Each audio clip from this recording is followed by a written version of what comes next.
Hello. Hi. Hello. You might have All noticed right, from so the here we intro are. that we are talking about something very different today.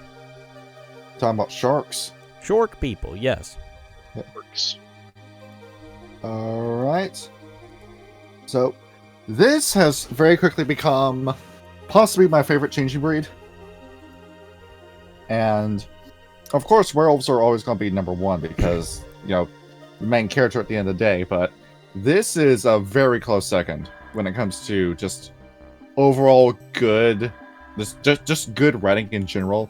Even though they go way off script and off book with the cosmology. The cosmology that the Rokea present in this book is still interesting. Yes. And we're here to go over it with you today. So I am going to go through and if you can't tell, like the little critter I added to our thumbnail. Yeah, if you hear a macaroni sound in the background, that is John getting very excited about this episode. Used I believe her username is Tamarin Frog. I used a picture she drew as a reference.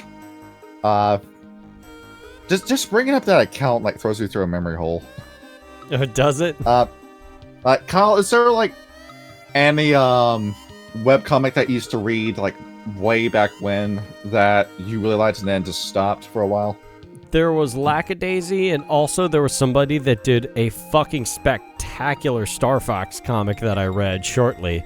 I don't remember his name, but it was just so full, and I loved it. He only had like 5 pages uploaded, and it took forever to load each page because they were just like the raw PNGs. But his work was spectacular. Same with stuff like Helvetica, the webcomic that inspired like Papyrus and Sans from Undertale. Yes.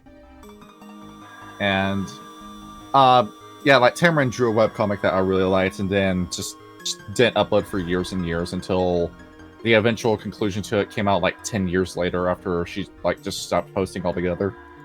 Yes. Alright.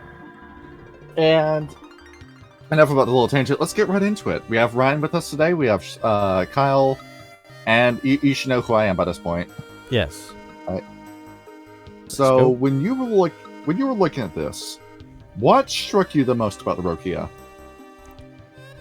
I read the comic in the start of the book, but they're in a lot of ways they're very similar. They're very similar to Garrow.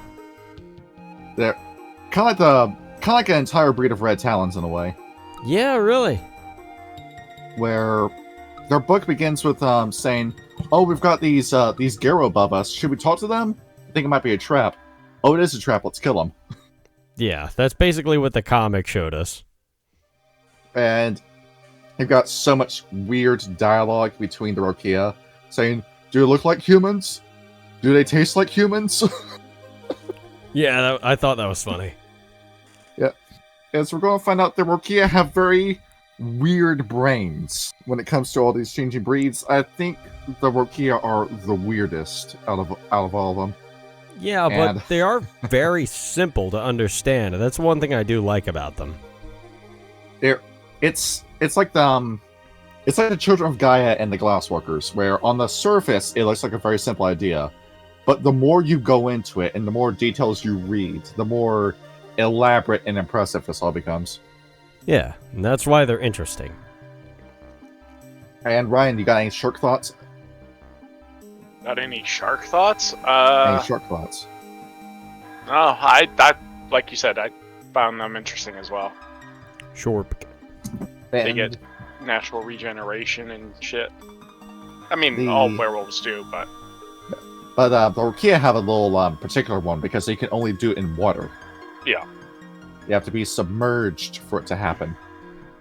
It's like Also, it's sorry like Percy and sorry Percy my, Jackson Lightning Thief, but If my Yeah. enunciation's a little fucked up in this video, it's because I fucking like cut my tongue.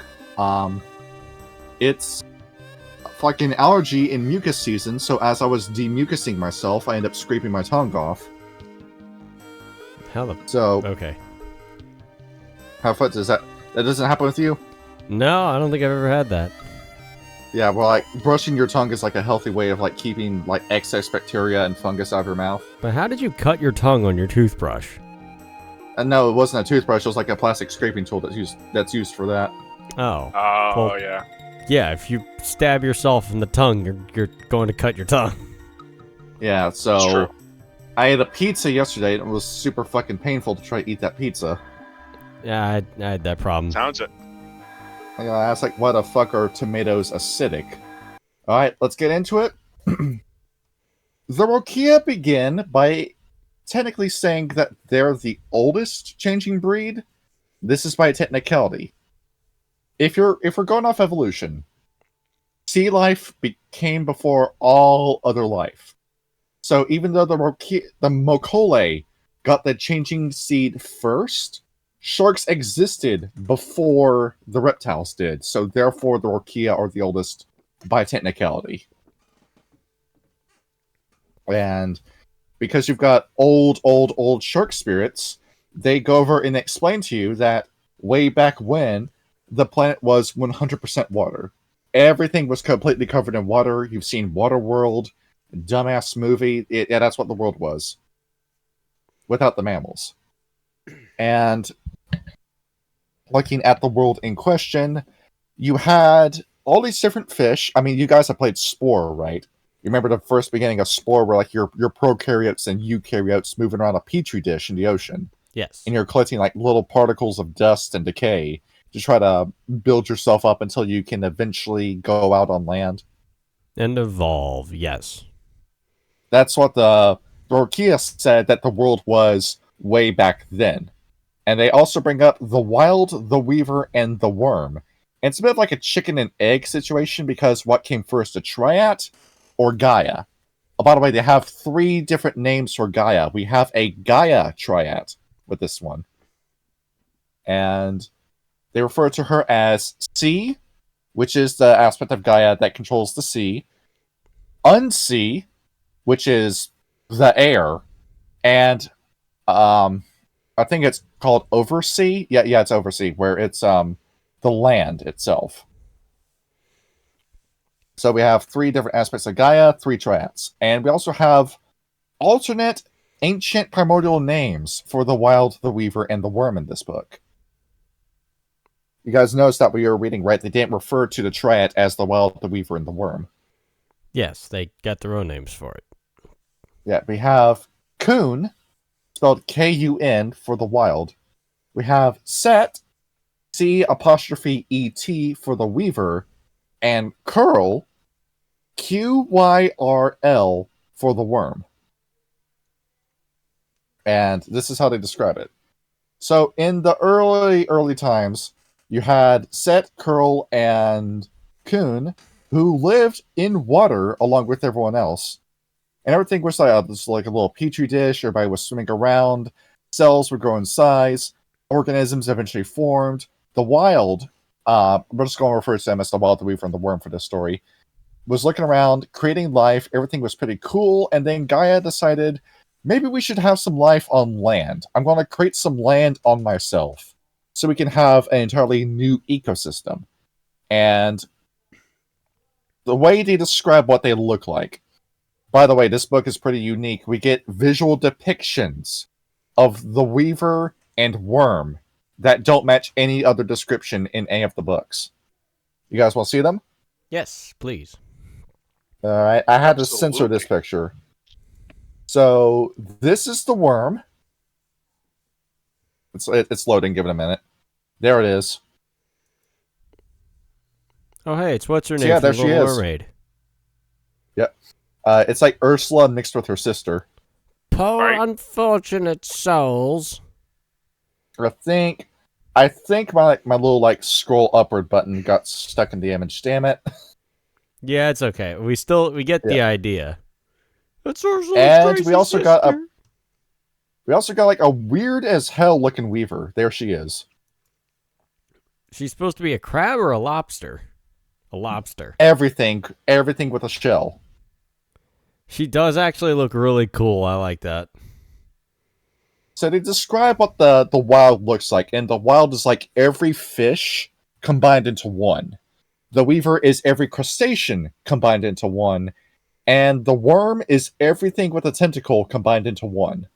That's what they look like How many according things to are there with Rokea. tentacles? The tentacles. I mean, you remember reading the At White least Howlers? 4. Oh yeah. You remember reading the White Howlers where they said like these like great eldritch tentacles came out of the water and grabbed the White Howlers and dragged them to the bottom of the Loch Ness into Malpheus? Ah, that makes sense. Yeah, so there it goes. It ties in. It's a little unconventional given what the consumption worm looks like and what the Death Wings and the Dragons of Baba Yaga look like, but I can stand behind this being a depiction of the worm. And what happens next is the wild, with its giant fish body, drags itself onto the land and looks around and says, "Hey, this is pretty cool. We got plants over here. We got animals over here. We've got more animals over here. The wild is just minding its own business." And then the weaver, with that giant crab body, climbs onto the land and says, "Hey, wild, what you doing here?" "Oh, just making stuff." "Okay, well, what's that thing do?" What do you mean, what does it do?" Yeah, what does it do? Why'd you make it?" "I don't know." Well, what do you mean you don't know? We gotta figure out what this thing's supposed to be." And so the wild and the weaver are trying to assign what thing does what. And the wild is realizing we need more things on the land. So I want to take things in the ocean already. I'm going to evolve them to make them climb onto the land. And then, therefore, we can have stuff come out of the ocean and get like these amphibian creatures. Yeah, that's what we'll call them, amphibians. And so that starts happening. And then the worm, who nobody invited, dragged herself onto the land and said, "Look at this. This is a mess. You guys didn't pick up your toys or anything. Look at this. Everything is so cluttered. You've got plants everywhere. You got animals everywhere. This won't do at all." And the weaver starts looking over at the worm, saying, "You're not going to kick down my sandcastle, are you?" And the worm says, "Yes, I am." And then proceeds to do so. Actually, did you have that depiction of the wild? I don't think we get to see it. We actually don't have a wild picture. Okay, I see. We have the weaver and the worm in clear detail, but the wild, well, given that the wild is chaos and just creation for the sake of creation, that might be to our benefit that we don't have a wild depiction. Yes, because I don't think it'd ever stay static. Yeah, our minds would break looking at the wild. And as time goes on, they don't really like the worm all that much, but the worm is over there cleaning up stuff and making room for new stuff to take its place. And the worm is destroying only the crappy creations. So everything's fine until the worm realizes she likes breaking toys a little too much. So she ends up going berserk, starts destroying everything she sees just for the hell of it. And in the process of her destruction, strikes the planet so hard in the Umbra that it creates a giant wound on Gaia. It's an entire realm known as the Wound, which is this massive, like, bleeding gash on Gaia. And from the wound, the worm took Gaia's blood, stuck her hands in it, ripped it out, and started making the early worm beast out of it. And the weaver sees this and says, "Hey, yo, what the fuck?" And then chases the weaver. The weaver chases the worm off into the ocean. And that's the end of that story. And now we've got the worm beast and Imelgen Incarna running around. Wonderful, right? Yeah, good job, worm. So, because the worm got a little too carried away with herself, we need somebody to fix this. See, we can't trust the humans to do this, so Gaia says, "I have a solution. We are going to take the apex predators of the planet, your best creations, the dinosaurs and the sharks. I'm going to give them the brains of humans, and then they will solve this worm issue for us." So we had the Malkole and the Rokea come up around the same time. And everything's good before Gaia realizes we might need something a little extra. Here, let me take these ravens. Let me start making some rare ravens. And the wild says, "Wait a minute, I have an idea. Those bugs over there." So the wild goes over, takes insects, and makes the rare insects. And then the weaver says, "Well, I can do that too."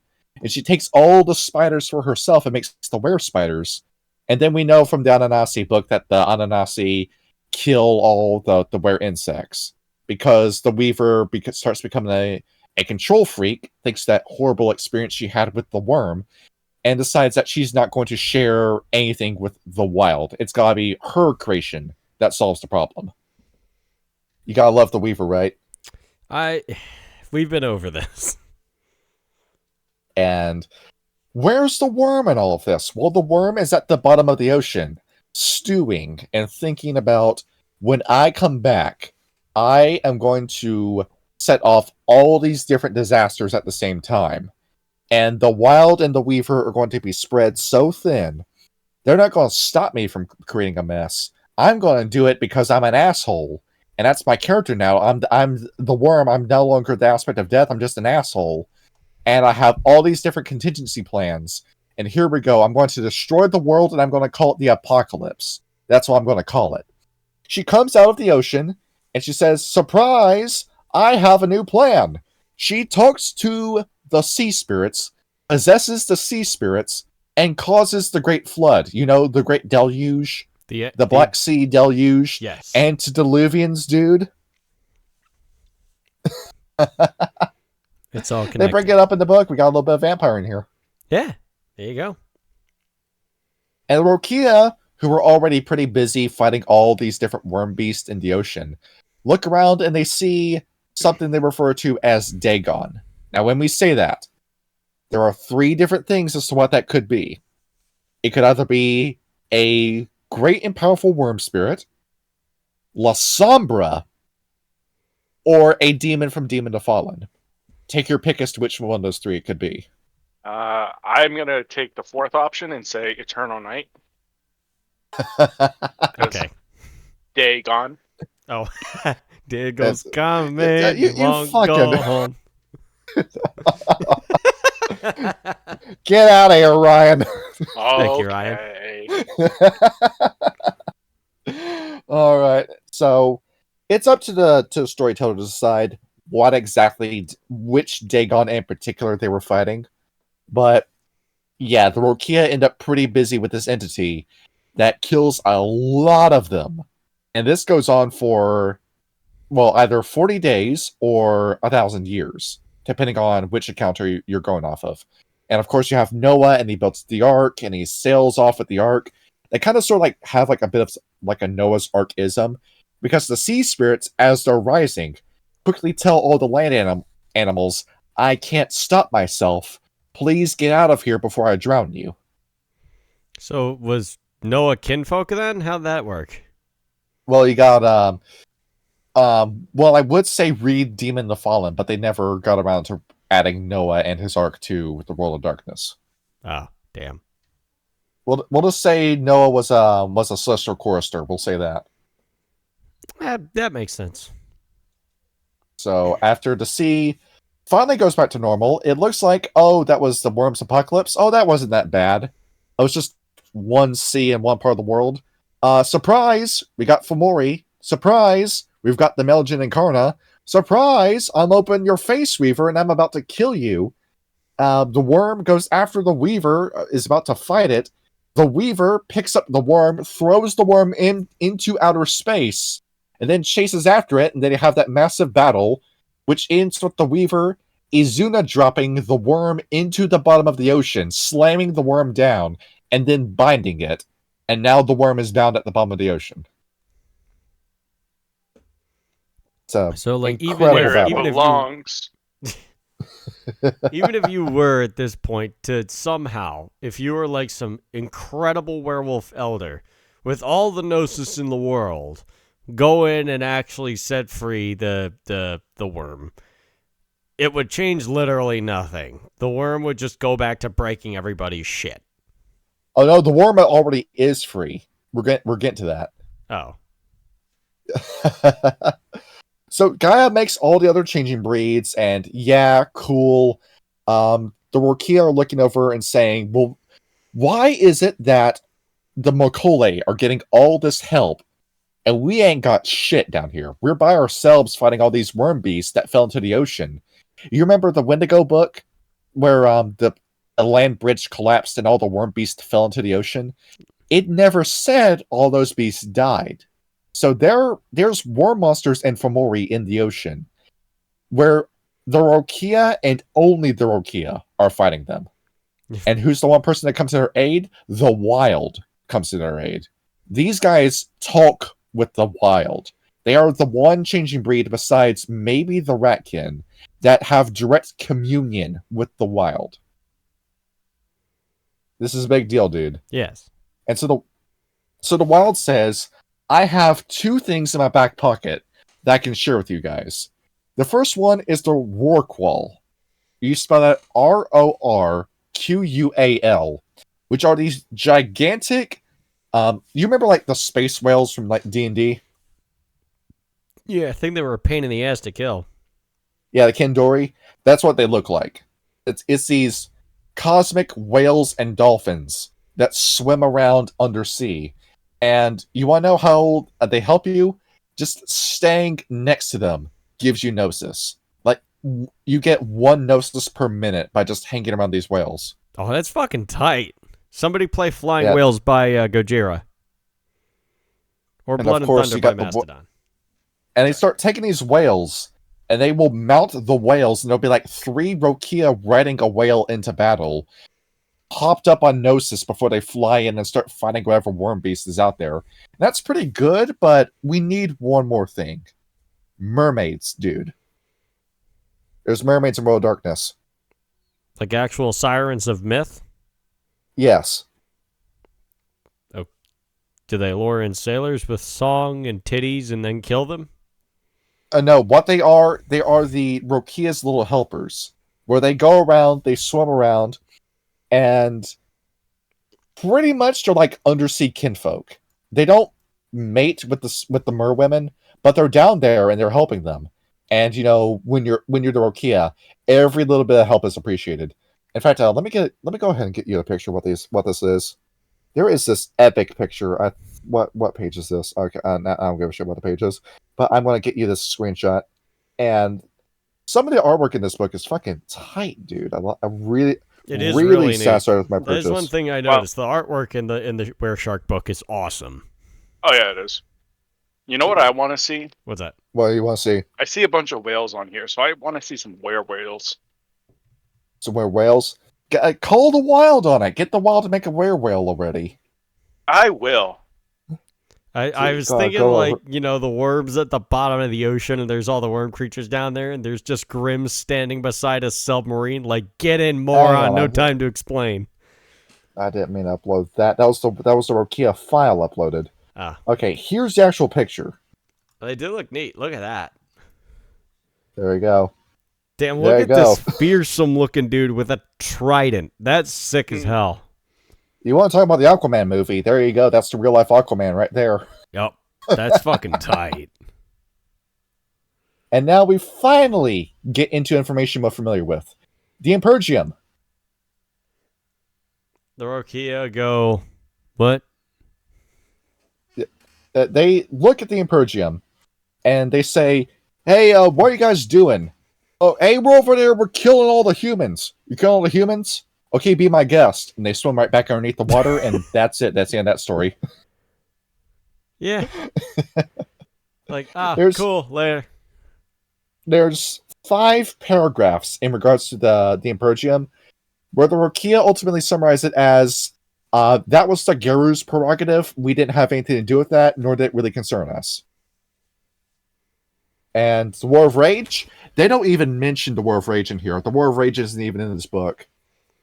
They glance over it when they talk about the Gero, but we'll get to that later. I mean, after all, how are the Gerus supposed to kill them when they're in the ocean? I thought some Gero do actually get that gift, but I don't know what. Now, here's the fun thing. You should notice, why do we have all this ancient information? It's because there's something unique with the Rokea. They don't age, dude. Just never? Never age. They age until they're around 18 or 20, and then the aging process completely stops. So there are some Rokea that have been around for, like, ever. Yeah, since sharks are pretty creation. much immortal. Yeah. It's like There the you go. one that picture is like, a shark that's been alive since Christopher Columbus. Yeah, 400 years old. It's like, Can damn, live there's a lot the more Greenland shark. plastic down here than I remember. See.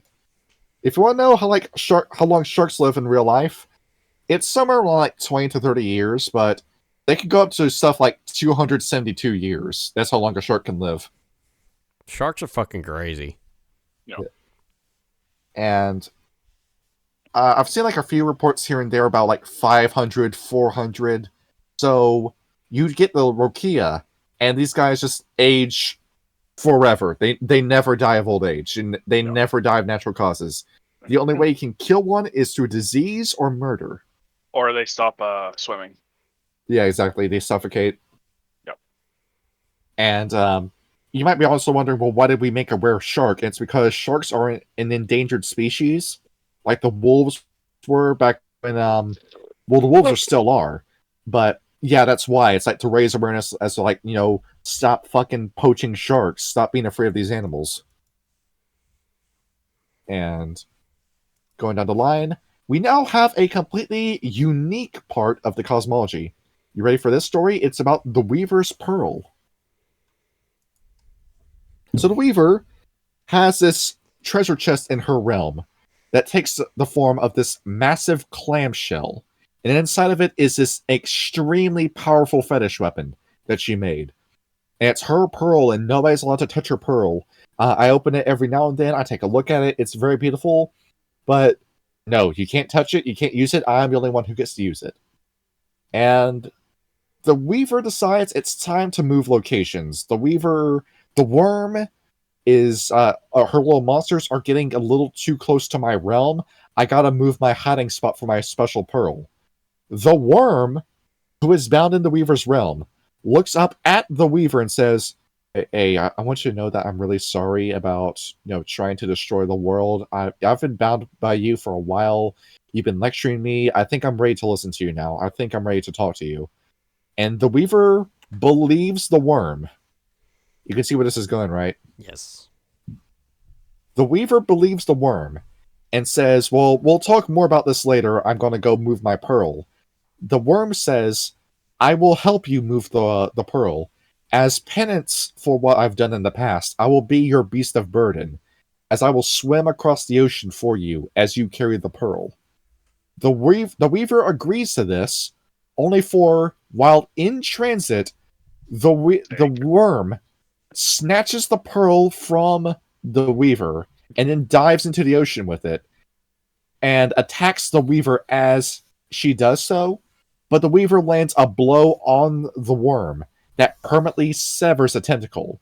Like the Weaver's power over stasis, that's a wound that will never heal, that she deals to the worm. But too late, the pearl's gone. And That's you might be wondering, for believing the worm. that's what you get for believing the worm. Don't listen to anything this fucking guy says. Now, the fun thing is, what did that pearl do? Would you like to take a guess as to what that does? Creates life. Well, no, that's the Wild's job. I imagine since the Weaver became a massive control freak, that basically stopped her from being a massive control freak. That's my guess. What that pearl did is that it gives whoever holds it complete dominion over humanity. Ooh. Oh! Oh. Well, So if you want to know why humans are evil as shit in the world of darkness, it's because the worm holds the fetish that controls all of humanity. That's why Pentex is around and will never be gone. That Pentex, the 7th generation, the Malfians, all these different worm cults, the worm has your soul dead to rights with that pearl. And the Weaver, after losing that, starts making another, but that's going to take a long time and a lot of energy to try to recreate that. Yeah. So, with humanity under her control, the worm starts commanding humans to, destroy the world, but not in a way that they ever realize. So you start getting Global pollution, warming. war. Yes, what you just said. and all this different science that constantly change. I love that went from like global warming to climate change, but that's a rant for another day. Yep. And you have all these issues being created by humanity, and the Weaver and the Worm are both losing their shit trying to figure out what they're going to do. The Wild decides that they're going to do the same old tactic of just fight the Worm wherever it breeds, wherever it dwells. That's not enough. The Weaver eventually recreates the Pearl, but she doesn't get it in her hands until after World War II happens. By that point, you've got nuclear testing, you've got oil pollution, you've got fertilizer runoff, you've got soap, it's like excess soap going into the ocean. The ocean's becoming a pretty nasty place. The damage was already done. You've got this solid wall of garbage sitting in the Pacific Ocean from all the pollution that's come out of China and the Philippines. And it's wonderful. You guys have fucking destroyed the world. So, with this knowledge that the Worm pretty much controls humanity, the Rokea look over and say, we are completely swearing off any and all human interaction. Humanity is evil, and it's this fetish that the Worm has that makes it that way. So we are going to stop breeding with humans entirely. And they tried their best to deny the human part of themselves. But then a counterculture forms. They call them the Betweeners, where these are Rokea that go onto land and intermingle with humans, which the Rokea say is a massive mistake because you might as well be going over and flirting with the devil and demons if you do that. And if we talk about xenophobia for a minute, you think the Red Talons are bad? The Rokea are even worse. A Red Talon will at least listen to your final pleas before they kill you. A Rokea kills you on sight. Well, it's a shark. Yeah, that's what they do. And they won't eat you. As it turns out, sharks actually don't like the way that human meat tastes. Too much fat in it. So they'll bite you and then just let you bleed to death in the ocean as they swim away. But yeah, if you see a human, it dies. That's what the Rokea do. There you go. That's what heroes do. That's what heroes do. But you have the Betweeners, who sympathize with humans, which the Rokea see as this massive mistake. But as it turns out with the Betweeners, you can't stay on land. If you stay on land for, I think it's 14 days straight without going into the ocean, you lose the ability to ever shift into any other form that isn't Hamid. What if you kept a bathtub full of ocean? It's like Lokatha rules, where you gotta be completely submerged in salt water. Ah, okay. That's still that's a pretty hefty tax. Yeah, and you're probably going to need an aquarium tank for that. But the Betweeners, whenever they start returning to the ocean, the Rokea are waiting for them, and they kill the Betweeners when they come back. And we have this ongoing civil war with Rokea in that regard. Now we have a third faction, the Same Bito, the Asian weresharks, where they fall in a gray area. They say it's worth knowing and talking to humans in order to know what the humans are going to do, so we can try our best to prevent that with what we can do in the ocean. See, smart people. And this goes on for a while, and eventually the 1950s roll around, and what do humans start doing? Building nukes. Big issue, right? Yeah. So all the weresharks gather together and say, we need to form a solution about this. I mean, humans have nuclear arms. We need to solve this. Every Rokea is called off the coast to the coast of California for this massive breed-wide moot to decide what they're going to do. And while they're in the middle of this discussion, as the verdict is being reached and shared, a nuclear bomb drops into the ocean in the middle of all these Rokea and detonates. Who the fuck put that there? The Worm. Makes sense. The Worm knew you were going to do this. Don't ask how the Worm knows, but the Worm knew. And in a single day, 75% of all Rokea die within the blast. That's just fucking cheap. Yeah, exactly. You just learn how like unfair having nuclear weapons is. Really is. Kind of takes a chivalry out of it. Yeah, you're a Civilization 6 player, so you should know this. Yes, I know. Even when I'm going for domination victories, I rarely ever use nukes. Yeah. And the thing is, the wild is all you really have. You still have your whales, you still have your mermaids. The Weaver has turned her back on the Rokea. She's no longer concerned with it. They say that what the Weaver did after she made her second orb, planting the tentacle that she cut off the worm inside the pearl, she climbed onto the surface and she never came back. She is fully invested in humans, namely controlling humans. So now you've got 50% of all humanity unknowingly follows the worm.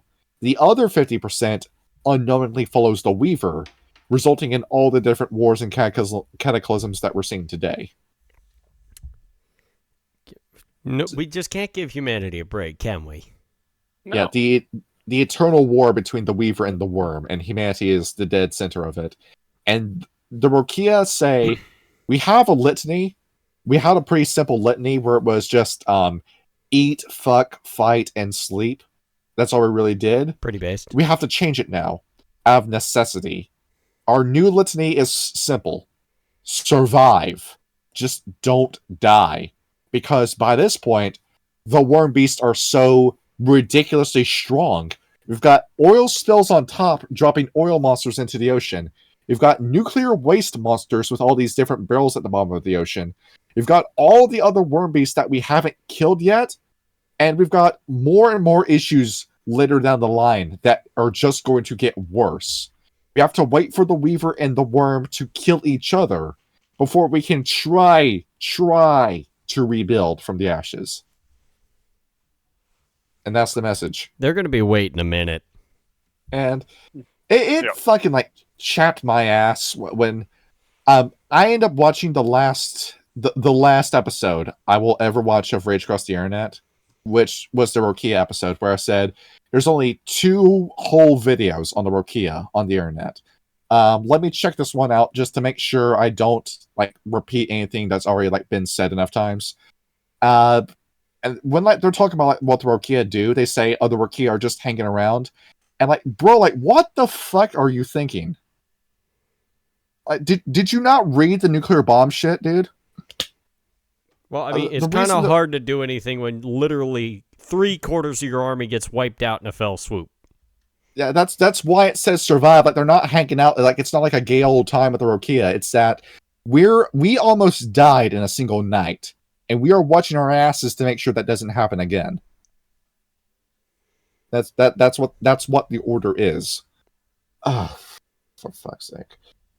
And of course you had Grant Kaysen who came in and just completely derailed the episode by talking about Savage Age. I hope I'm not doing that whenever we mention 3.5.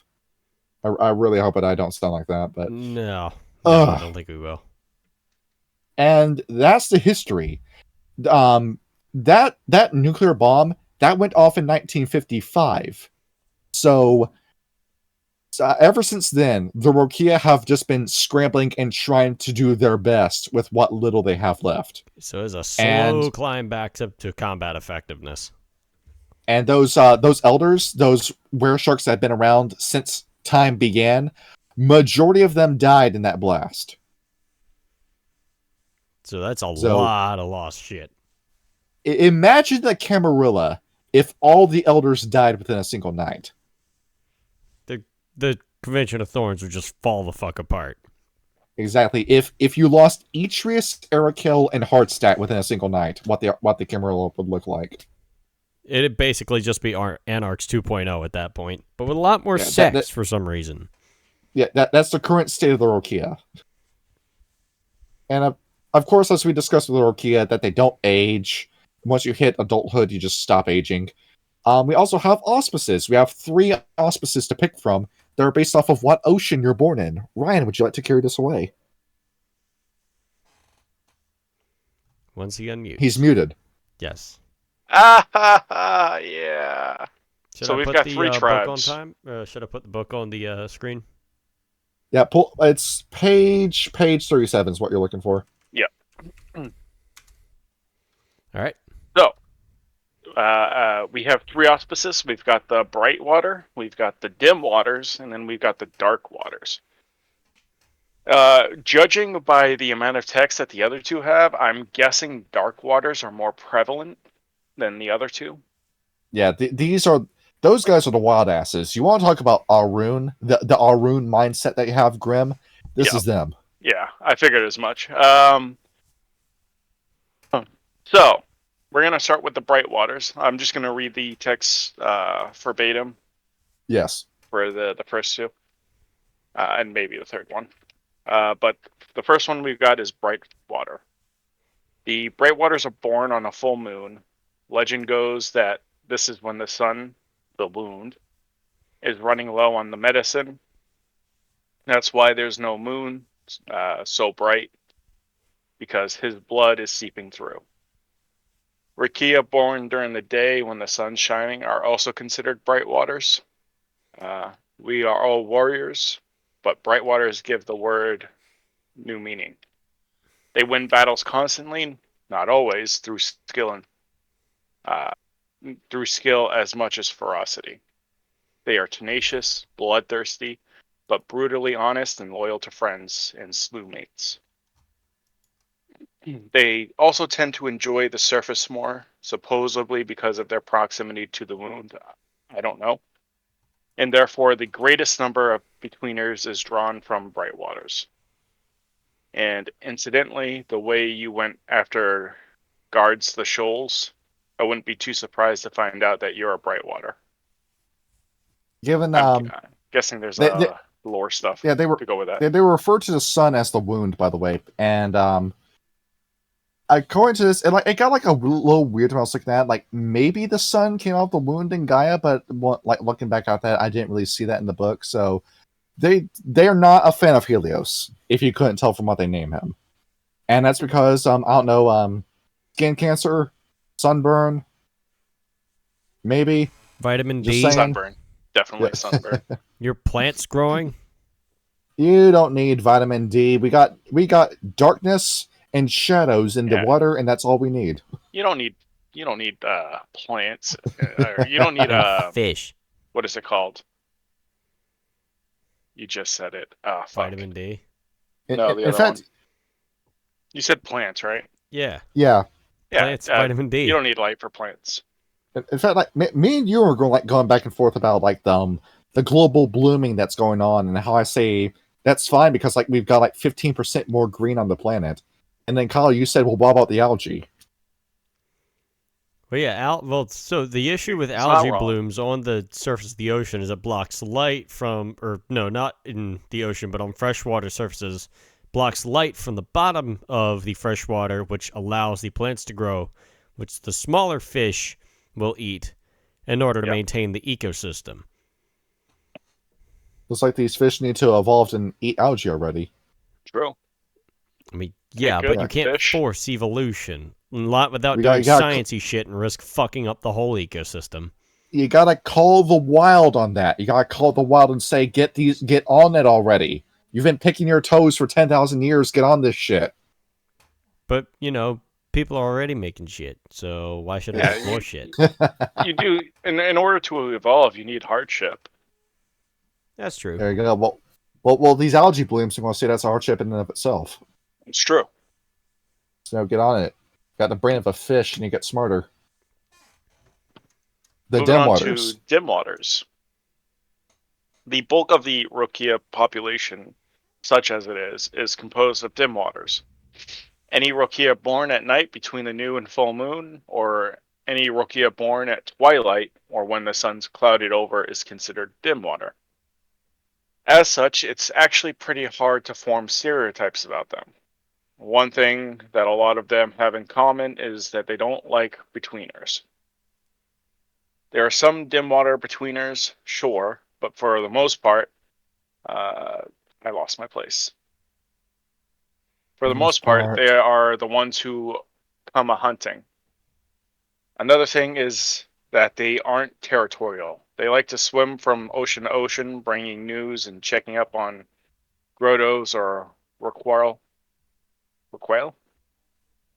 as he might have told you, guards the shoals as a dim water. There we go. And making a little retraction with the Dark Waters. That was the Bright Waters I was thinking of. It's like, sorry about the small misinformation. It's the Dark Waters that are the most interesting because Kyle and Ryan, you remember the Eclipse Auspice, right? Yes. I The do secret- not. The secret sixth auspice of the solar eclipse and lunar eclipse.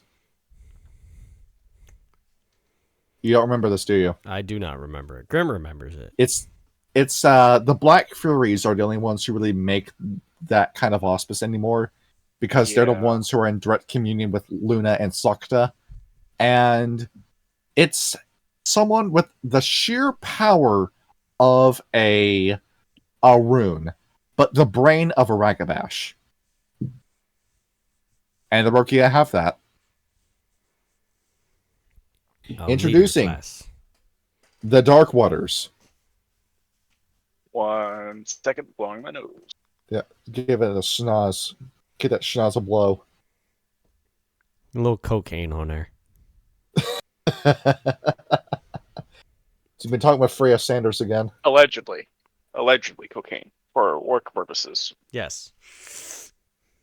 Don't Legalize put the it. FAA on my ass. Legalize nuclear bombs. All right. The Dark Waters. By far the most rarest of Rokea are the Dark Waters. Like myself, we are born during the new moon and during total eclipses. And that's really about it. We're the calmest of the Rokea, not that it makes us Zen masters or anything. But we're not as likely to fly into a blood frenzy when we see a kid with a skinned knee. Also, we're hands down the greatest innovators and mystics of the race. It was a Darkwater who created the rite of the Black Shark, a Darkwater who foresaw the first small wound. I'm guessing the wound is like solar flares. The small wound, I forgot to mention that. That's nuclear testing sites where nuclear bombs are dropped and there's Oh. radiation. I forgot to mention that. I got you. Yeah. I figured if the wound was the sun, then small wound would be like solar flares. That would kind of count too, because that's still radiation. Yeah, I guess.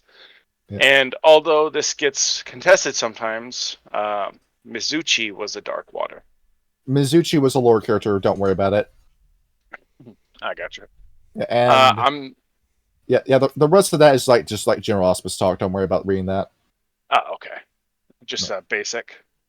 Yeah, just basic stuff after that. Yeah. And fun thing with the Rokea is that they have their own little renown system that's unique from all the other changing breeds.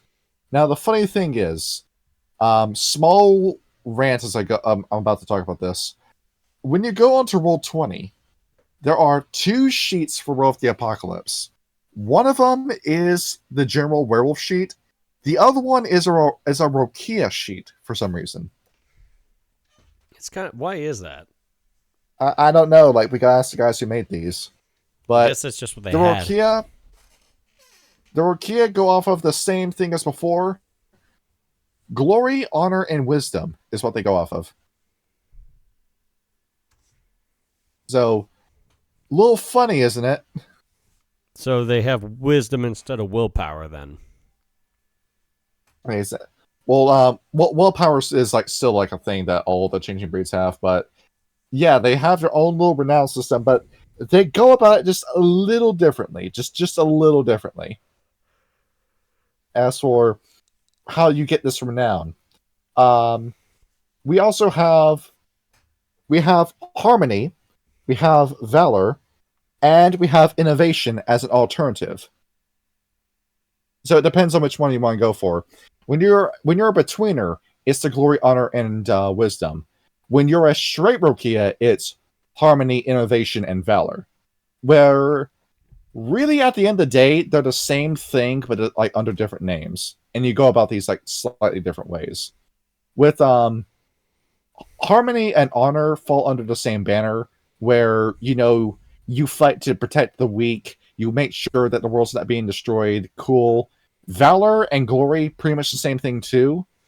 But innovation is a different form of wisdom, where you don't really see the Rokea as inventors, but it's more about military tactics is what they're talking about when it comes to innovation. Right. Which would also kind of sort of fall under wisdom. So it's different, but it's the same at the same time. It's knowing how to do it. And you do it right. The best way to innovate is just go into your Megalodon form and just go up and eat the ship. Now you may be wondering, what are the different forms of the Rokea? Do we have a Hamid form? Yes, we do. Now, what they call their other forms, we have, see, instead of a Glabro form, it is a Glabrus, which is pretty much the same thing, but they look gross when they shift into this form. They have really leathery skin, they have humpbacks, they have like serious psoriasis, they have sharp teeth, they have enormous muscles. They look like characters from Grappler Baki, so to speak. I gotcha. Next up is the Gladius, the anthropomorphic sharks. Where I think we know what this looks like by this point. Yeah, it's like that one episode of American Dragon, Jake Long. And then we have the Chasmus, which is the Megalodon form, the 38-foot-long shark that comes up and eats you. And that's what that does. I'm going to listen to some Mastodon after this. And then you've got the Squamous, which is just your general shark form. Now, here's the thing. How do you talk as Rokea? We have our own little thing. Ryan, if we could talk about the sending. The sending. I have it right here. I thought I was muted, so I muted myself. The sending. The sending is the Rokea's natural means of communication in the ocean. This consists of electrical pulses that's sent out by the Rokea. System-wise, the player will roll wits and primal urge. The difficulty varies based on the complexity of the message. So saying Roqual is in danger or some similar simple communication would only be like a difficulty of 6. Whereas a question with several qualifiers, like what does it mean when a human is lowered into the water surrounded by metal bars and holds a long stick, would be difficulty 8. Mm-hmm. The message carries for a quarter mile for each success. Holy fuck, because sound travels in water. After that, it gets garbled, and a receiving Rokea player must roll intelligence and primal urge to decipher the sending.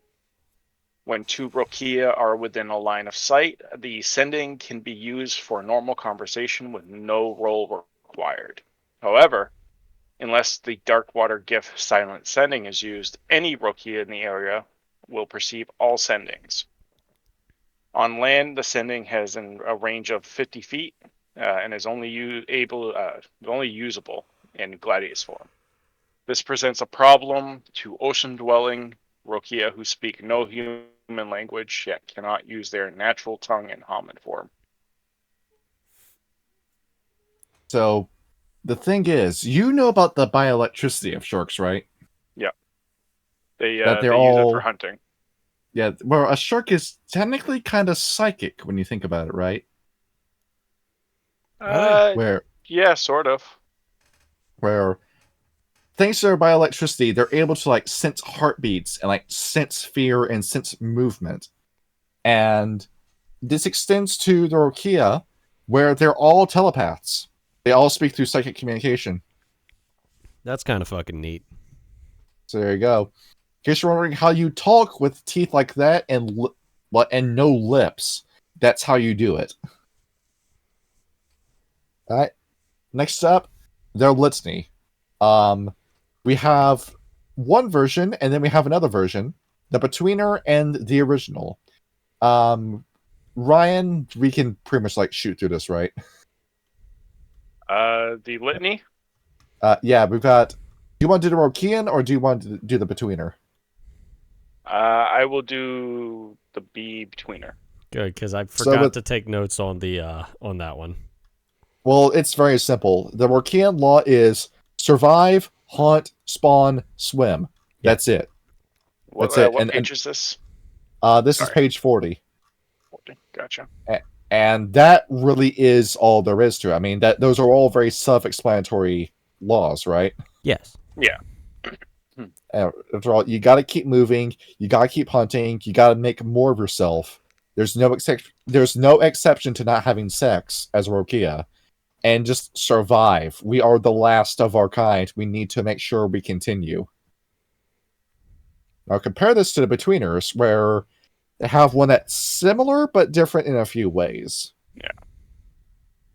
The betweener law is survive, humans are not prey, stay near sea, and fear. Fear is face everything and recover. Well, no. To Betweeners, it's fuck everything and run. True. Yeah, Oh, two yeah, different mindsets. Yeah, that's my bad. I didn't read further enough. See, it could be either one depending on how many the stones of the Betweener in question. They were giving an example of what humans say. I see. But yeah, it's if you see a fight that's not worth getting into, don't get in the fight. That's pretty much what that means. Yeah. And pretty simple, right? Yeah.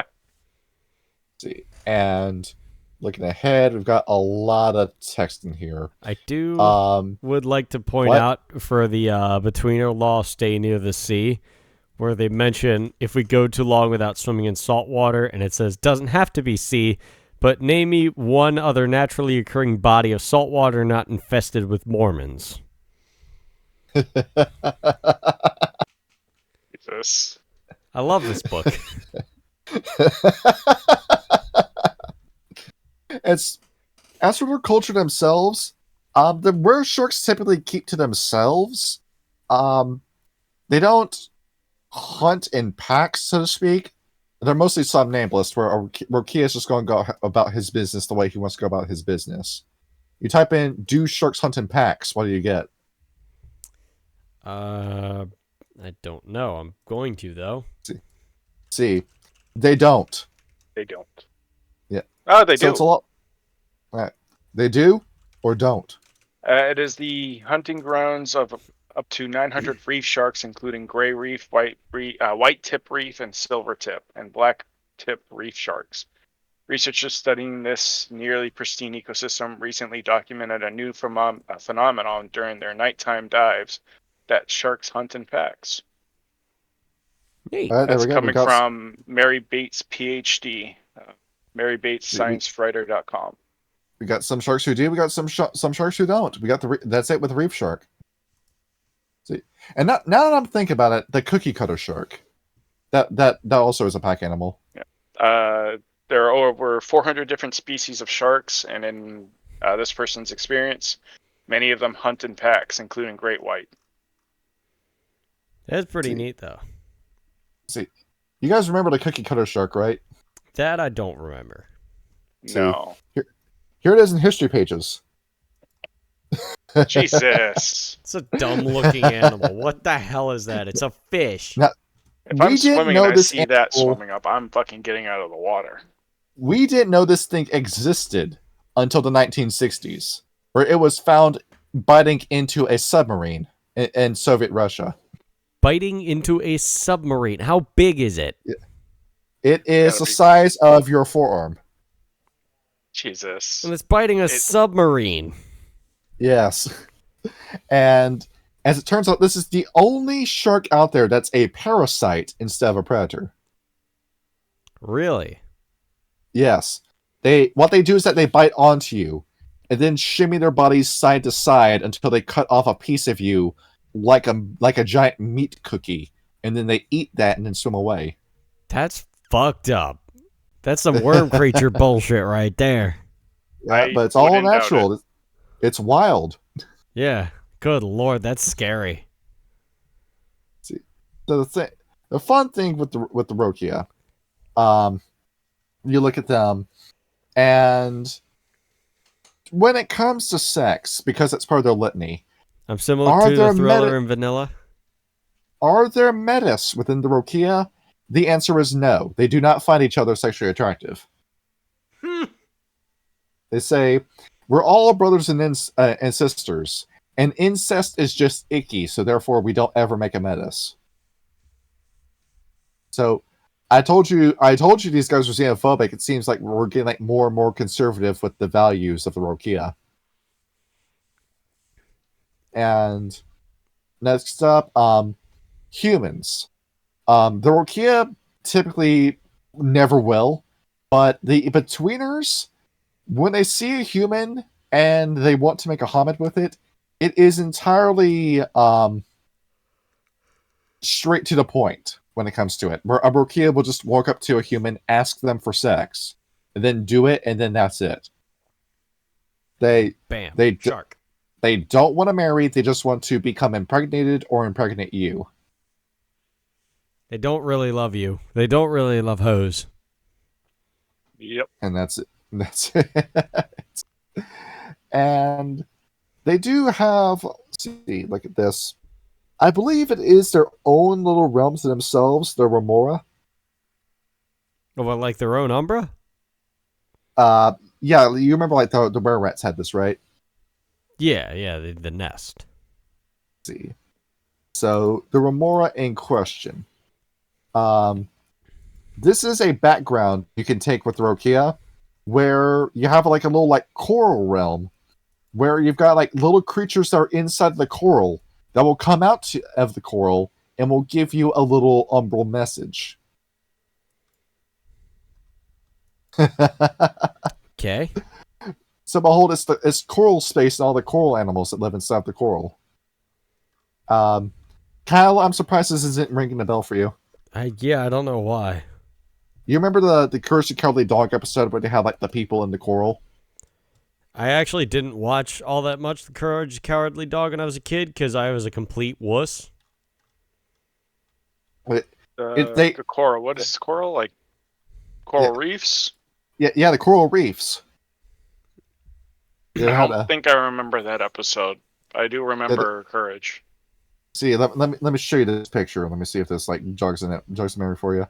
Yeah, they have like a little like episode in Courage where they all go scuba diving and they see like little people in the coral, and they all like sing while they work, and they all like know all this stuff. And yeah, that's exactly what that is. That's what they look like. The Remora. I'm gonna have to go back and watch Courage now because I don't remember that episode.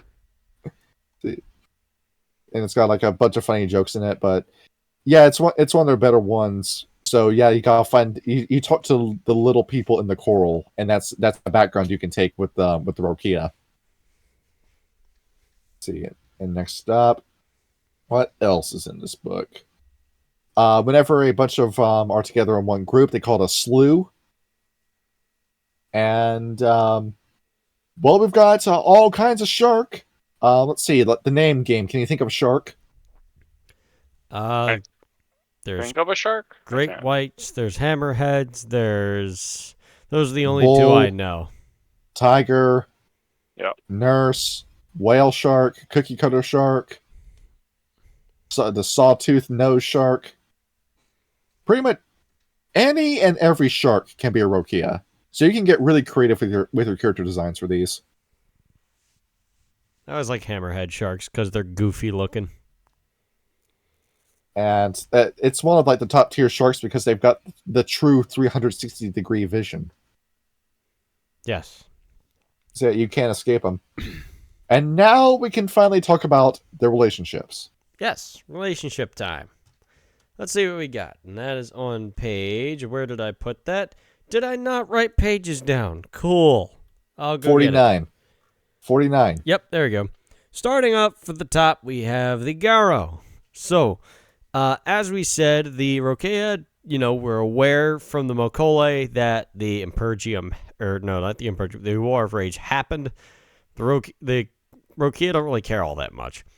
They know that they are the most populous of all the changing breeds, aside from, what the Rokea used to be. Wolves have an advantage where they can give birth to more than one pup at a time. And from what they've experienced, they're actually very, very capable warriors. And they seem to divide themselves up into tribes based on their human kinfolk. They wouldn't really call themselves friends, but those that have experienced them say that they can be noble, brutal, compassionate, and conniving all at the same time, and it's usually better just to kind of avoid them altogether.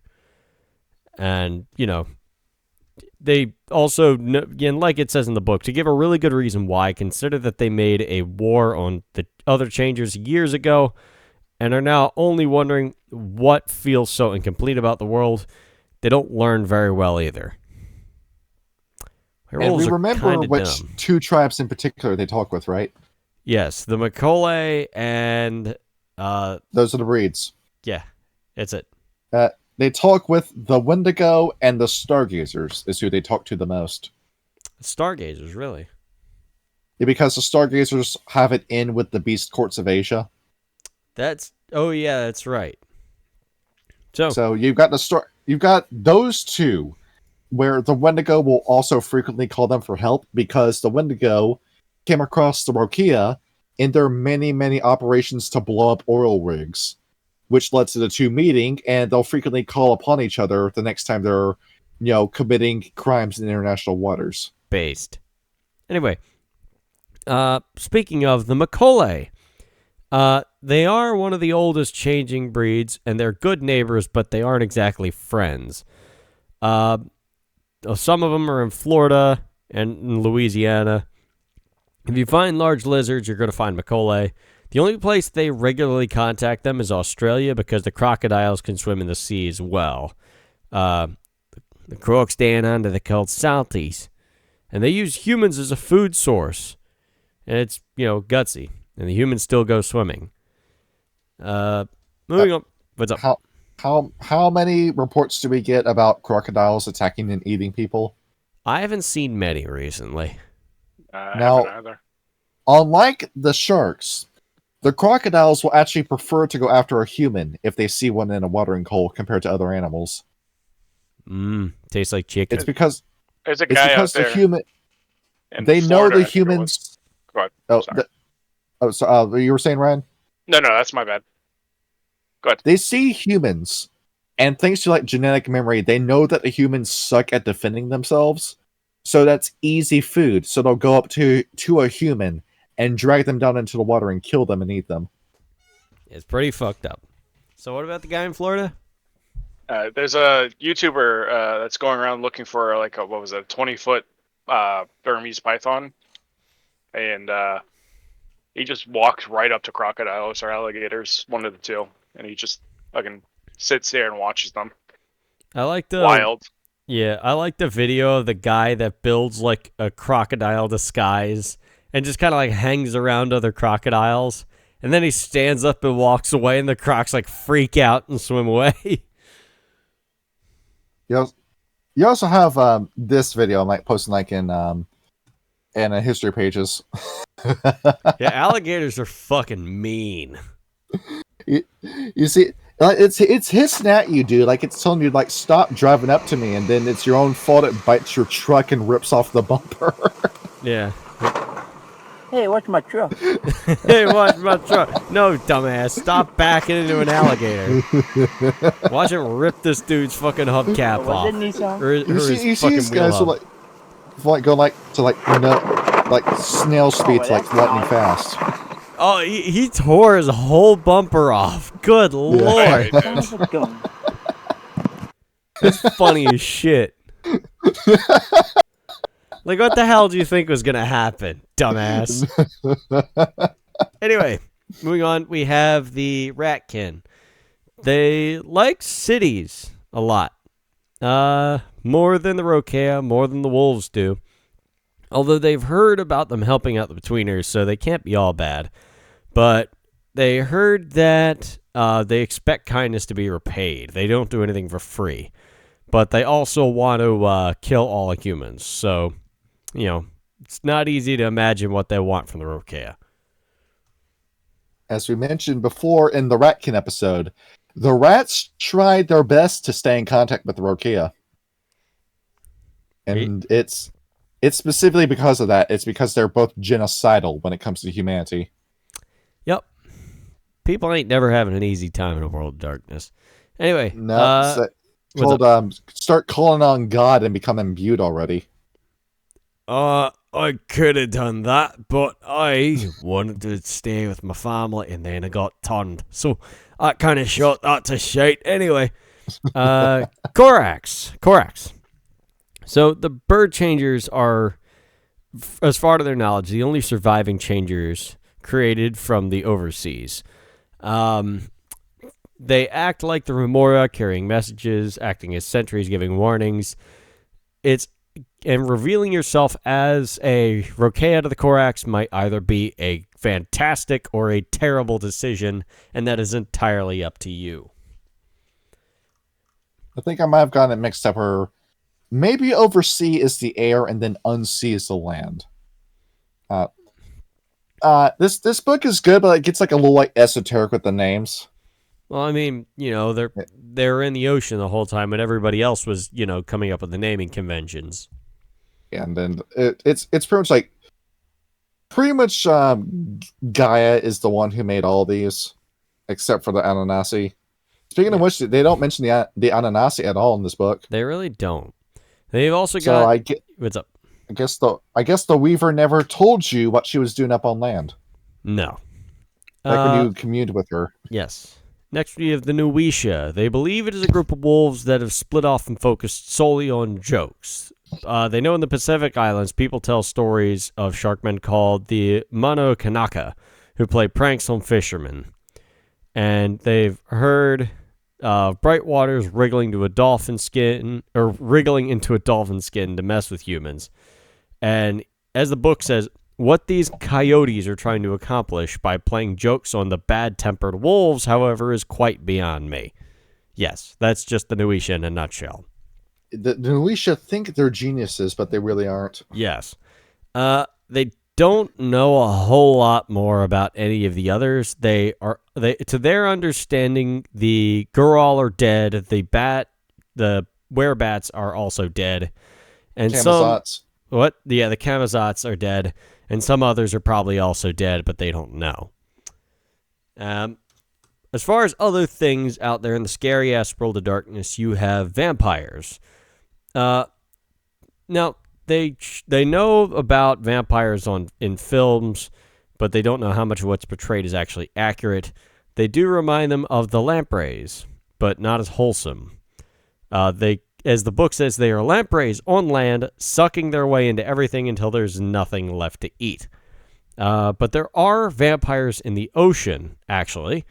Although ocean dwellers will kill any they find.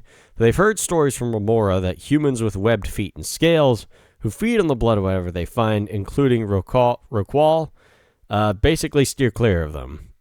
You'll probably never see one, but, lampreys already don't make good traveling companions. What do you mean? Like this little like snuggly companion that we just posted in history pages? Hang on. Let's see this. This little snuggly guy right here. Isn't that just like a leech? It is a leech. Yes. You don't want that. You can snuggle up to it, and you can cull up to it, and Ryan is currently posting something cursed. I just hit C by accident. Oh, yes. Okay. But yeah, that's basically anybody in the ocean with webbed feet. That is likely a gangrel with at least 3 pips in animalism, or no, protean. Now here's the thing: there is a breed of gangrel called the marine gangrel that turn into sharks. That's kind of fucking sick. Interesting. You can already see the rivalry forming between the two. I mean, I like the beach as well. I'm a big fan of the beach, but were sharks, that sounds a bit out me line, if I'm being honest. I mean, after all, the sharks are coming closer and closer to land. So there's like more instances of shark bites coming out as years go on. Yes. Mages. They there are some humans who use gifts, but they don't really use gifts. They use a magic that comes from the land. But the mages don't really understand that everything has a spirit and everything has magic. But the humans will use basically whatever magic they can find, regardless of its source. So they, if you see a human who starts giving you some shit, you might be dealing with a mage. Either run away or bite his head off. Now, they said that Kopaloe, Yes. that is a faction of Dream Speakers that they're referring to. Really? So they know about the Dream Speakers like the Actina do, but they don't talk with them because once again, that's a human that's under control of the worm. I don't care how tight they are with the Actina, you can't trust that. Yeah, it sounds about right. Ghosts. Everything is a spirit, again. And people obsess way too much about death for ghosts not to be real. But they don't know anything about them. But they assume they're harmless. Yes. Ryan, post a Flying Dutchman in the chat right now. You got post a Flying Dutchman, post Davy Jones. Little. Kyle, you made the biggest mistake of your life. You were on your knees at the bottom of the ocean, and you screamed at the top of your lungs, "Does anybody know how to tie a knot?" And then what happened? The Flying Dutchman. And then he appeared above you and said, "Did somebody say not?"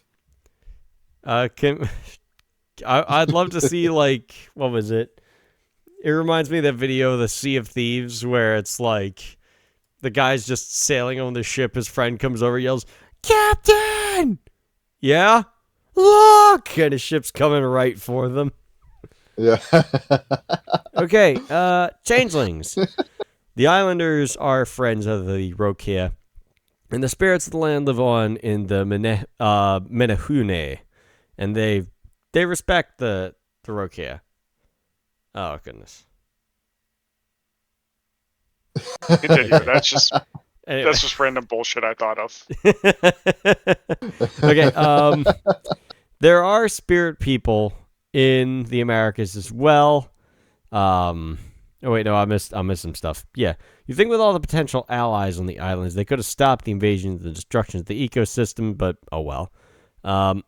There's some in the Americas that don't know a whole lot about them, and in the oceans, you'll find the merfolk. They're decent enough, and you can recognize the three daughters from their names. They've had some bad luck in recent years, but they had their own Ternaa, an entire city just fucking gone. But honestly, it might be a good idea to, try and help them, but there's not a whole lot of room for an alliance between them. Ternaa being the name of the sea where the nuclear bomb dropped that killed 75% of them.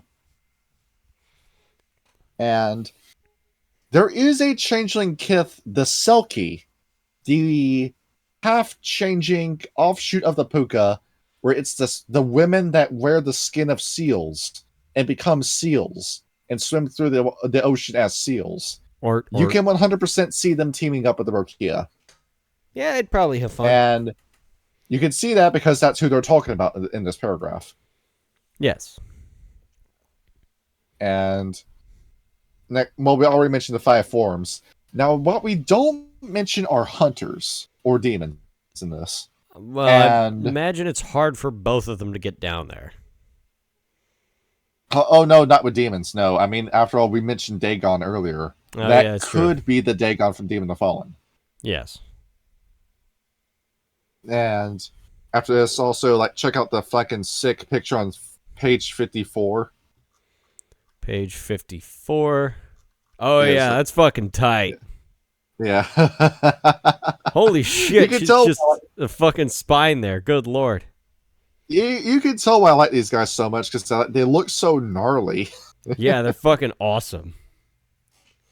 And they also mention playing as a Rokea, you have to go alien with your mindset. We mentioned before with the Red Talons just how you need to get into another state of mind with the Red Talons. You have to go into another state of mind for the Rokea. You are a brute. You have a next to no sense of empathy. And you do what your impulse and your id tells you. You go off of pure instinct. If it benefits you, do it. If it's going to hurt you, get away from it. You are like bordering on sociopathy when you play as a Rokea, but you're doing it out of necessity. And it's your preservation and your needs always come first when you play as the Rokea.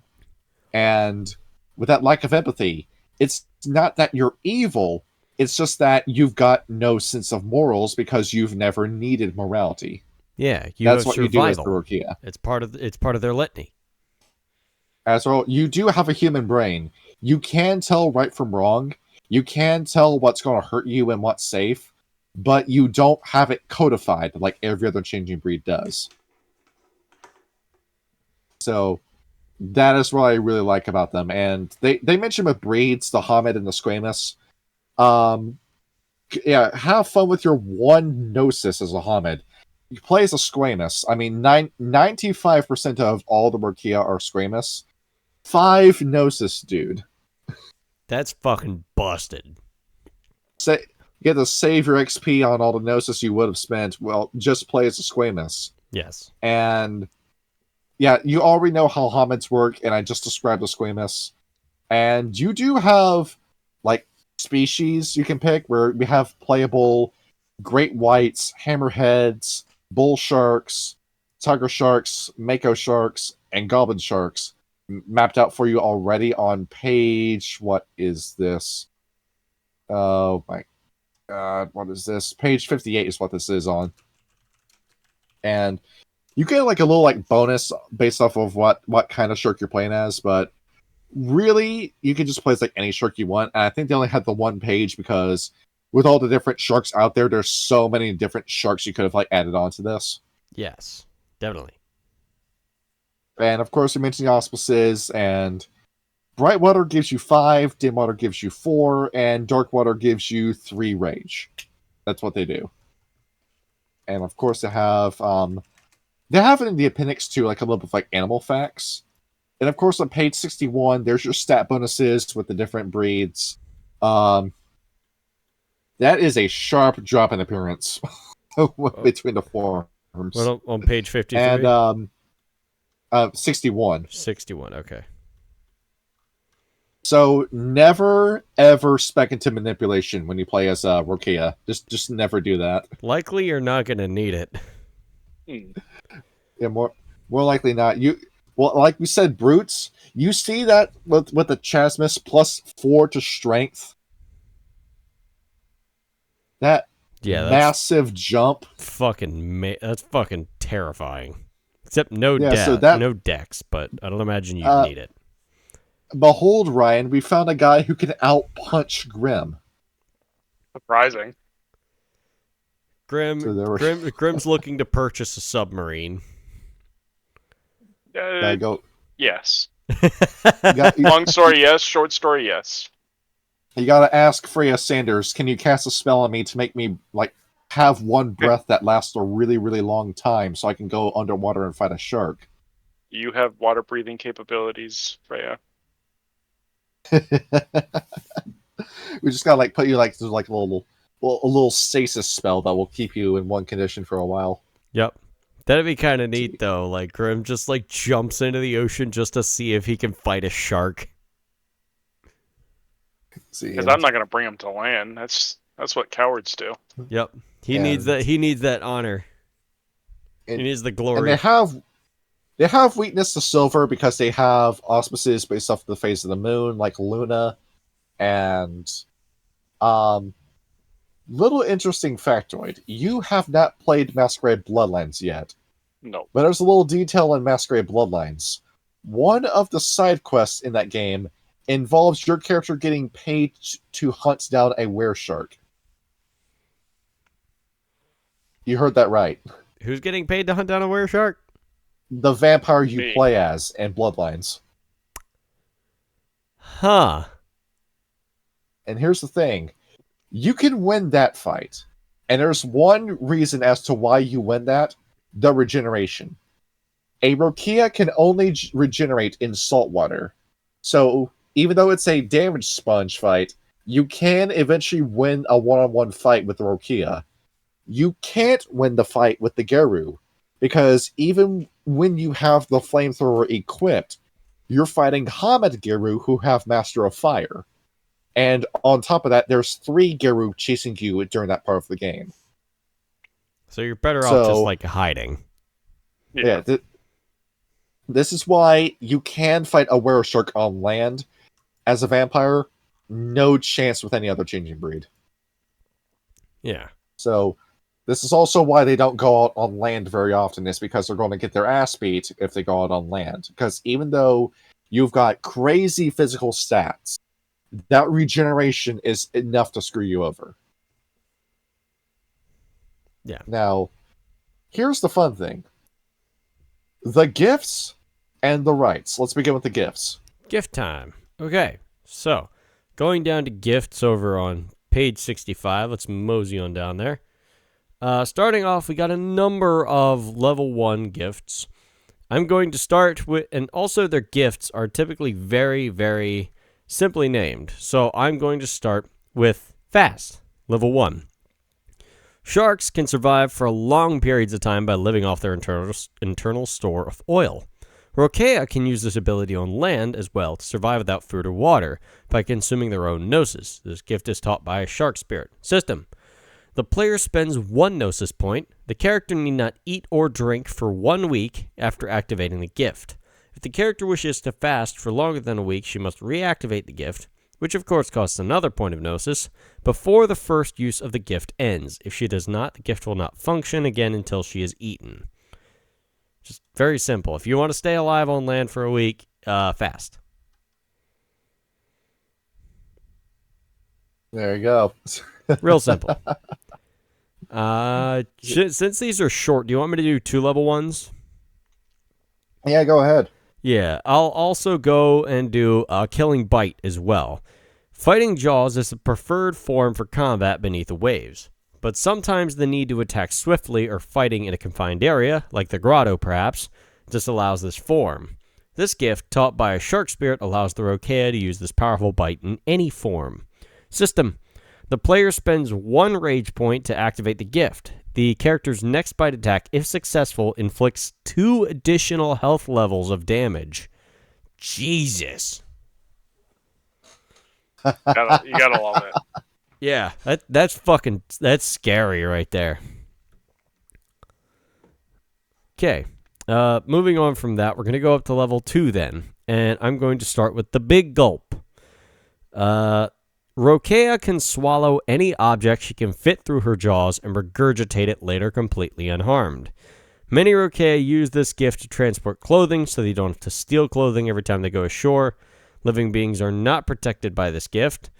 The gift is taught by a tiger shark spirit. System. The player spends 1 gnosis to activate the gift. Items can be stored in the Rokea's gullet indefinitely. The item is considered part of the Rokea's body like a dedicated item. When the Rokea swallows her cargo, she must, of course, begin in a form large enough to do so. She must assume the same form to reclaim the items. It's just really neat how they just eat something and just store it with them. That's just cool. It's really neat how they have like a game mechanic for vor. That's kind of what it is. That's exactly what it is. Yeah. Where's the vor copy pasta? You heard it here, guys. If you want to play vor, play Rokea. Yes. There it is. This is also the sexiest of all the breeds. That's why you love them so much. Anyway, one more level 2. We're going with Shagreen Shield. The hide of some sharks is strong enough to repel a harpoon. Rokea with this gift can strengthen their skin to the point of repelling nearly any attack. System. The player spends 1 gnosis point and rolls Stamina and Primal Urge at difficulty 7. The gift lasts for 1 turn per success. During this time, attacks that score less than 3 successes on the damage roll do not penetrate the Rokea's skin at all. The player's difficulty to soak all other attacks is 5, although she receives all damage rolled. For example, if an attack inflicts 5 levels of health damage, the player rolls to soak all 5, not just 2.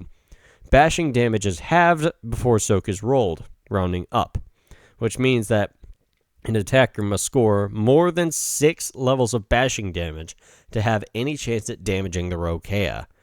At level fucking 2. Bashing damage does nothing to them. Jesus. Yes. So there you go. You have to come at these guys with silver bullets in that case. Yes. That's it. The only option at that point. Moving up to level 3, we have Consume Taint.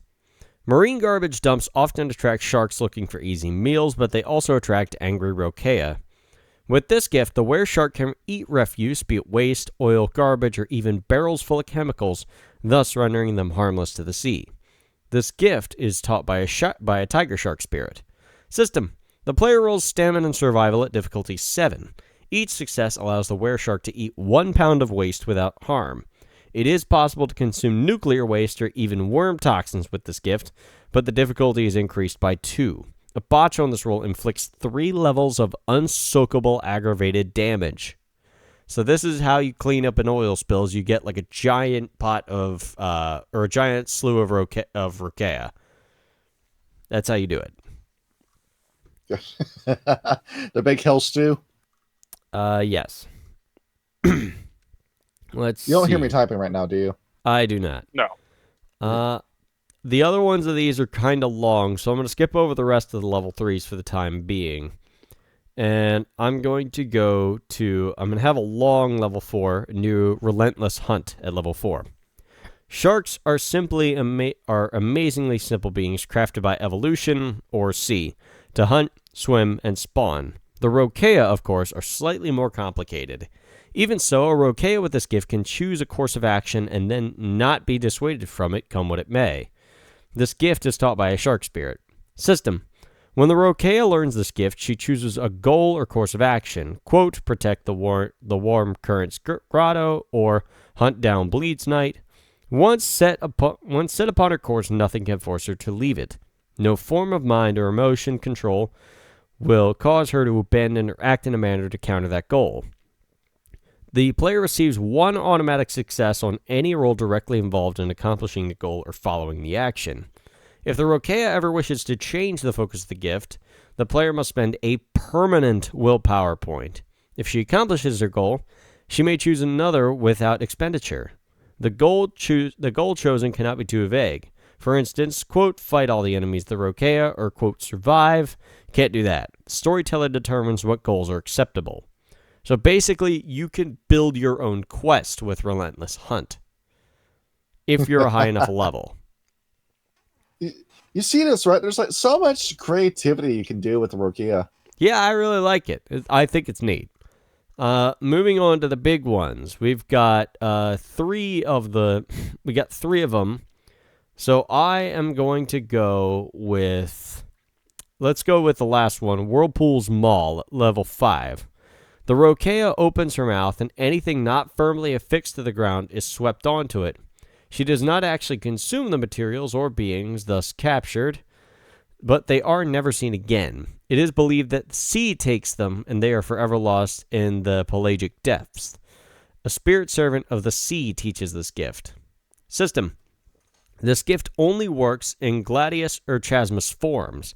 The player spends a rage point and rolls rage at difficulty 7. The gift functions for 1 turn per success. During that time, anything that the Rokea could lift is sucked towards and into her gullet. For example, if the Rokea has a strength rating of 6 in Gladius form, anything or anyone weighing up to 800 pounds that isn't securely fastened down flies toward her mouth and is swallowed. Even objects too large to fit into the Rokea's maw disappear into the gaping pit. A living being attempting to resist this suction must grab something sturdy and roll strength at difficulty 8. This gift only functions in the water. You can literally just banish somebody. You have plane shift at level 5. There it is. That's fucking You see crazy. just ridiculously strong these guys can be as long as they're in water. But yeah, Yeah, it's fucking but crazy. maybe there's a reason why the hunters from Hunter the Reckoning don't ever touch the Rokea. Well, yeah, because they don't want to, be turned into a human Happy Meal. Now keep in mind, with what we said about how long the Rokea lived, there were a lot of Rokea around that had that gift. Yes, that would have been Where- fucking scary. Yeah, until the 1950s, that was a standard gift you could see with a lot of Rokea. Did you want me to go over Brightwater gifts or no?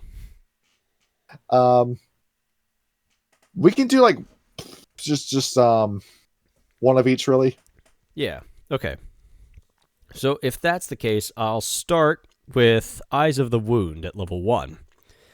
All sharks' eyes reflect light in much the same way as a cat's, allowing them to see in dim water. A Rokea with this gift, however, can see in much darker areas. Also, the Rokea's eyes are protected from glaring light and sudden flashes of light. This gift is taught by a shark spirit. System. Once learned, this gift is always active. The character can see in the dark, subject to normal rules for Rokea sight as long as some light is present, no matter how dim. Also, his eyes immediately compensate for bright light and sudden glare. Walking up from a dark room into the sunlight, for example, he receives no penalty on the initiative and the like forms from such occurrences. Basically, you have a shield against flashbangs. Okay. See, go up to level 3 with these. Level 3? Okay. Yeah, just for like the sake of brevity. Okay. Next to level 2. Let me see. Perhaps, let's go with that one. First feeling at level 2. The ocean may be majestic and beautiful when humans see it from the shore, but when they actually set foot in the water, most humans know fear. The bright waters can turn that primeval dread of drowning or being swept away or eaten to their advantage, causing an air breather to run in fear from any body of water, even a puddle. A servant of sea teaches this gift. System. The player spends 1 rage point and rolls charisma and intimidation.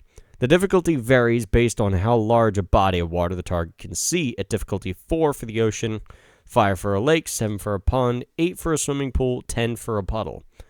If the target cannot see a body of water, the gift has no effect.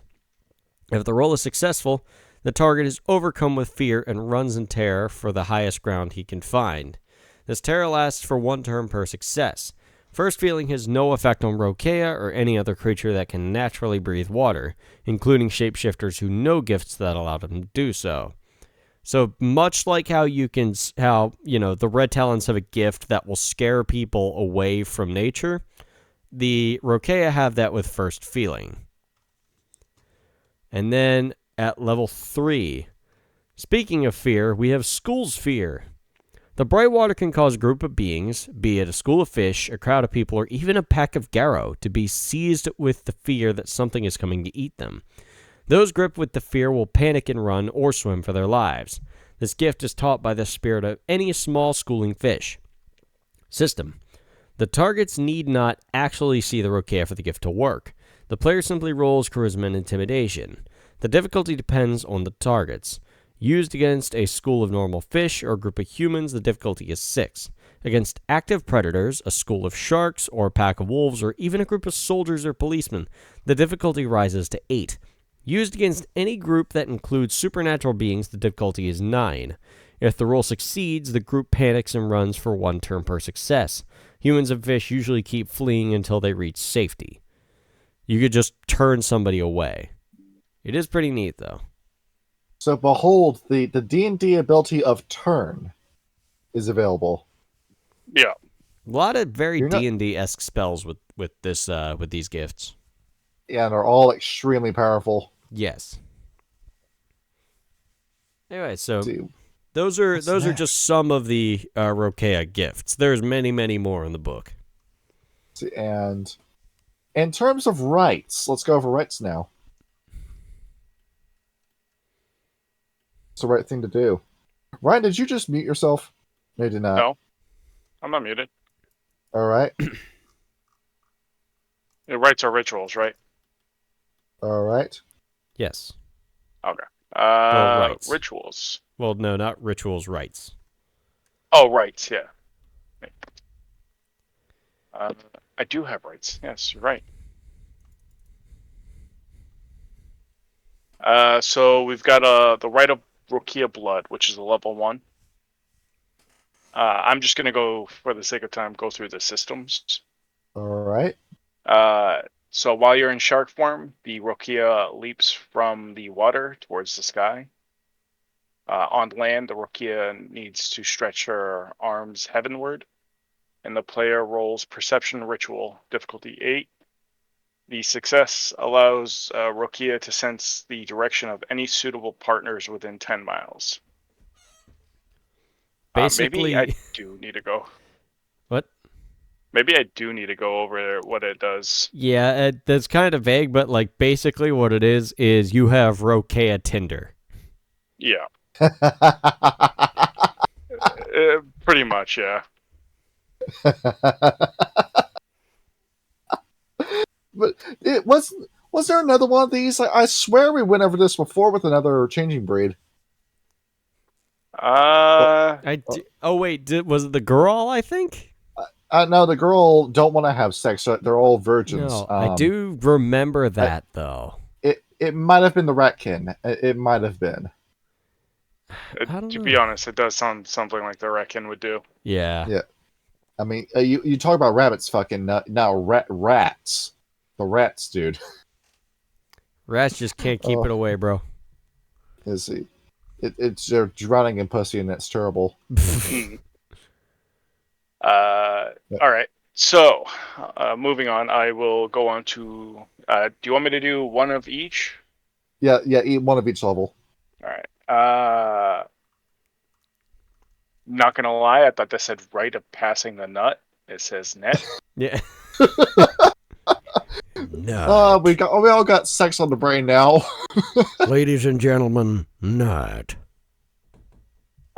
So I will go with the right of the sea's distant voice. This right is only used by betweeners and other Rokea who, for whatever reason, have to spend a great deal of time on land. The Rokea enters a mental communication with the sea and sends word of their deeds and their whereabouts. Typically, this right is used to gain harmony and innovation renown. To perform this rite, the Rokea must be at least partially immersed in salt water. A bathtub sprinkled with table salt works. The symbolism is what counts. Then they mentally report any significant doings to the sea. The player rolls Charisma and Ritual, difficulty 5, plus 1 for every 10 miles from the sea. Jesus.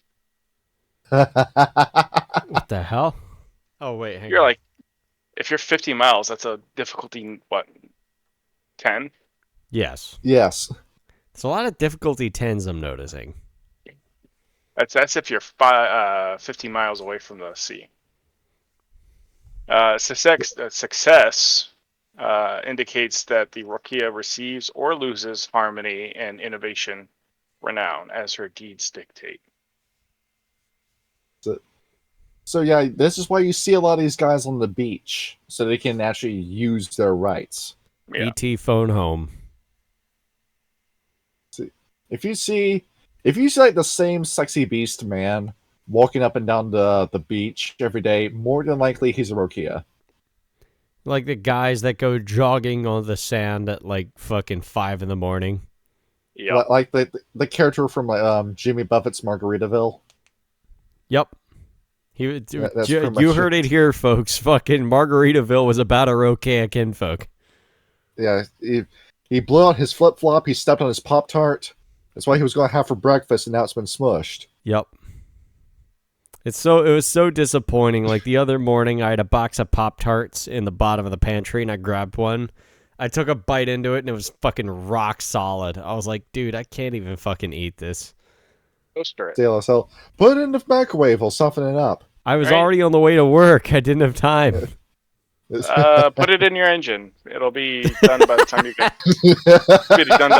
To work. Motor oil flavored Pop-Tart. That's the only Pop-Tart I eat. I'll ice it with my dipstick. Okay. Yes. We only have the one So, level 3. The rite of school's wisdom. Sharks are sometimes seen herding schools of small fish into a meatball, a tight spherical school. This allows them to take one bite and polish off many of the fish rather than chase them. Rokea, however, also herds schools into meatballs to gather wisdom from them. This rite allows the Rokea to learn whatever the school knows about a certain topic. The information is usually shared freely because the school knows that if the Rokea isn't told anything useful, at least it can have a free meal. There you go. The player rolls dexterity and athletics difficulty 6 to compress the school, and then wits rituals difficulty 7 to activate the rite.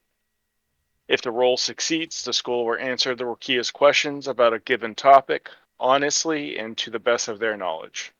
The school tends to be more knowledgeable about their immediate area, but some carry information from far off places. It is considered in poor taste to eat a school that has provided useful information. Yeah. Well. Cool.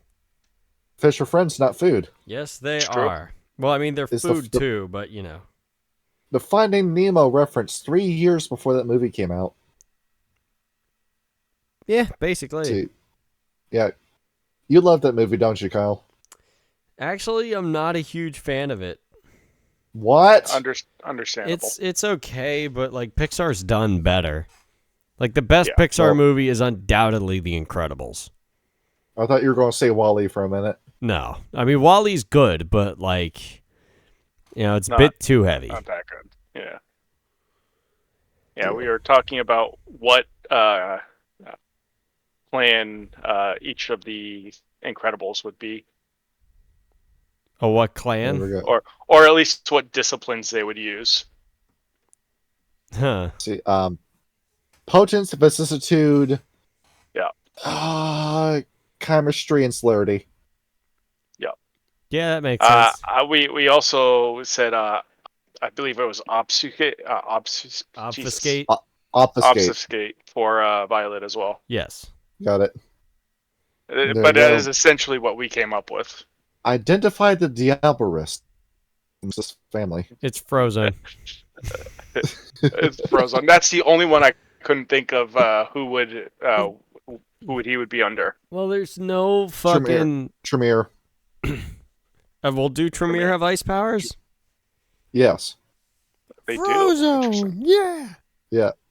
There we go. So the level 4, I'm gonna do Rite of the Black Shark. Yes. I was gonna do Rite of the Man Form, but No. Dude, Black Shark. Black Shark is the one I figured I was gonna do. Yeah. This ritual, this rite has only been used since its creation. What? Oh, used once since its creation. I forgot a whole word there. A dark water called Mad with Pain conceived it to try and end the practice of opening small wounds in the ocean. The rite requires 10 weresharks, 1 rank 4, 2 rank 3, 3 rank 2s, and 4 rank 1s. The rite binds them together in a 120-foot night black monster shark with blazing red eyes and a mouth of fire. The first, and so far only, black shark attacked and sunk over a dozen monitoring vessels during the post-World War II nuclear tests. While no official documents mention the shark, some aging survivors deliriously blather about a sea monster destroying ships. Wait 1 second. So you can imagine it's like this like demon shark from hell coming after you. Yep. It looks like this. Start playing the Godzilla stuff. Gojira. Oh, I mean, yeah. I don't know if Gojira wrote any songs about sharks. See, no, that's just like the Japanese name of him. Oh. All right. Oh, that's probably why, they named their band Gojira. So you were saying about the black shark? There is no known way to reverse the rite, but Mad with Pain and his companions have not been seen in over 20 years. It is possible that the black shark slipped into Sea Soul's, or Sea's soul, or perhaps it swam too close to one of the small wounds and was killed. Regardless, some Rokea still live who claim to know the secret of Black Shark, so perhaps another may appear someday. The Rite Master must succeed a rank 4 to attempt this rite, and must succeed in a Charisma Ritual roll, difficulty 9. As stated, at least 10 Rokea must agree to give up their lives to become a Black Shark. Statistics for this monster are best left to the storyteller. They are sure to make even the powerful shark monster created by the gift. Leviathan look like a guppy. That's funny as shit. There we go. And that's a So- that's a level 3 right. Level That's 3. no, that's Four. That's a level Oh, 4. level 4. I was about to say, like, wait a minute. Oh yeah, it is level 4. Yeah, but keep in mind that requires 10 people to die and become one. Yeah. So it's like, you remember we were talking about the Tremere, and this is like the reverse Blood Brother ritual, Yes. where instead of taking 10 little boys and turning them into 5 men children, you take 10 sharks and combine them into one demon. And there you go. It's in It's a all really fun honesty, idea. that's probably that right is probably what they based Godzilla off of, or at Yeah, least like Megalodon. Yeah, they saw it going around. It's a stupid ass movie, The Meg. The Meg with fucking The Jason Meg. Statham. And the guy from The Office. I don't know his name. I never watched Chris The Pratt? Office. Probably. No, Chris Pratt is the other guy. Is Parks and Recs. So, Office. It was in The Meg. Jack Morris. Not fucking Yeah. Microsoft, please. See, it's Jack Morris that we're talking about, I'm pretty sure. Jack Morrison. have- Anyway, We have so one more gift. No, Rainn Wilson. right, okay. Oh, okay. One more, which is a level 5, and I think it's the only level 5. The Rite of Gathering. This rite, which hasn't been used since Turna, Turnaa. is meant to be used only in circumstances that threaten immediate and long-lasting consequences to all Rokea. Use of the Rite of Gathering alerts every Rokea in the entire world that a gathering is going to take place. The Rite Master chooses the time and location of the gathering and then performs the rite, which with the aid of at least 2 other Rokea. One member of each auspice must be present, and the rite takes 24 hours to perform. The 3 or more weresharks must circle the area that will serve as the site of gathering, purifying it and driving away any baneful influences, both in the sea and in the sea's soul. That is a tongue twister. Yes, it is. Which means that at least one of the participants must either know the rite of passing the net or possess the gift, enter the sea's soul.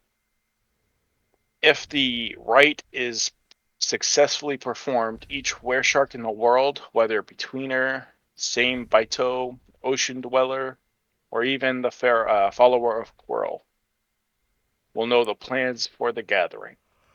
The Dark Water who called the gathering at Turnaaz died in the nuclear blast, and whether or not any living Rokea knows this rite is a matter of debate.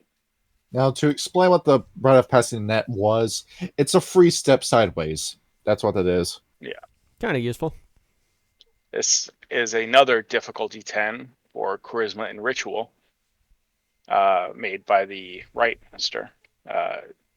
They can also roll once every 8 hours, and therefore receive 3 rolls during the rite. They must accumulate 5 successes for the rite to function, otherwise Rokea within a few miles get a strange tingling sensation, but nothing else. That's a fucking tough roll. Yeah, you need 5 10s. Yes. After all, you might not want to use this because we know what happened the last time it was used. Yeah, you might want to just go word of mouth the next time, fellas. Yeah, hire a Silent Strider. You Yeah, see, fucking Silent Strider to like take a boat. but you can use this as a trap as well. Probably could. I mean, set the next nuke and then hire the glassworkers to intercept the nuclear football. Well, no, not just that, but anything that's considered Consider what? Consider what? Think. wormish. But I never mind. I don't think it'll work like that. See, well, I was thinking more along the lines of like the Rokea stealing a nuke for themselves, and then behold, you now have the United Nations calling you up and trying to negotiate with you because now you have a nuclear weapon. Yeah, see? Yeah. There so it is. you'd need to invade a submarine with a nuke on it, and then what was that movie about the guy who was in who is a Navy SEAL who was like a chef on a ship, and it gets taken over by terrorists, where one of them is Tommy Lee Jones or something like that. What was that movie called? See, I'm typing like Navy SEAL chef ship movie. I'm seeing. Oh, what you're comes talking with the guy from Under Siege. Is that it? Yeah, Under Siege is what it's called. Yeah, I remember that movie a while ago. Yeah. You're talking about with Cuba Gooding Jr. I that think, guy? yes. The guy from Snow Dogs. That's what I know him from. Maybe? And Radio. I don't know. We have 2 different movies. So I think it's Under Siege. All right. Probably that. Now for totems, we haven't done this with a lot of other Changing Breed videos. The Rokea have multiple totems. Yes, they do. Very fun, right? One of them being the worm. I hold the fuck up. Where? There's a few of them. Page 80.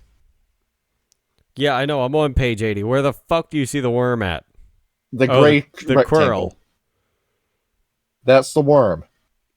Huh. Now keep in mind, the Black Spiral Dancer book and the Stargazers with the Ouroborans don't have this stat block. This book does. So I'm going to read it because this is very interesting. Taking the worm as your totem is a cost of 6 if you're part of a pack, 8 individually.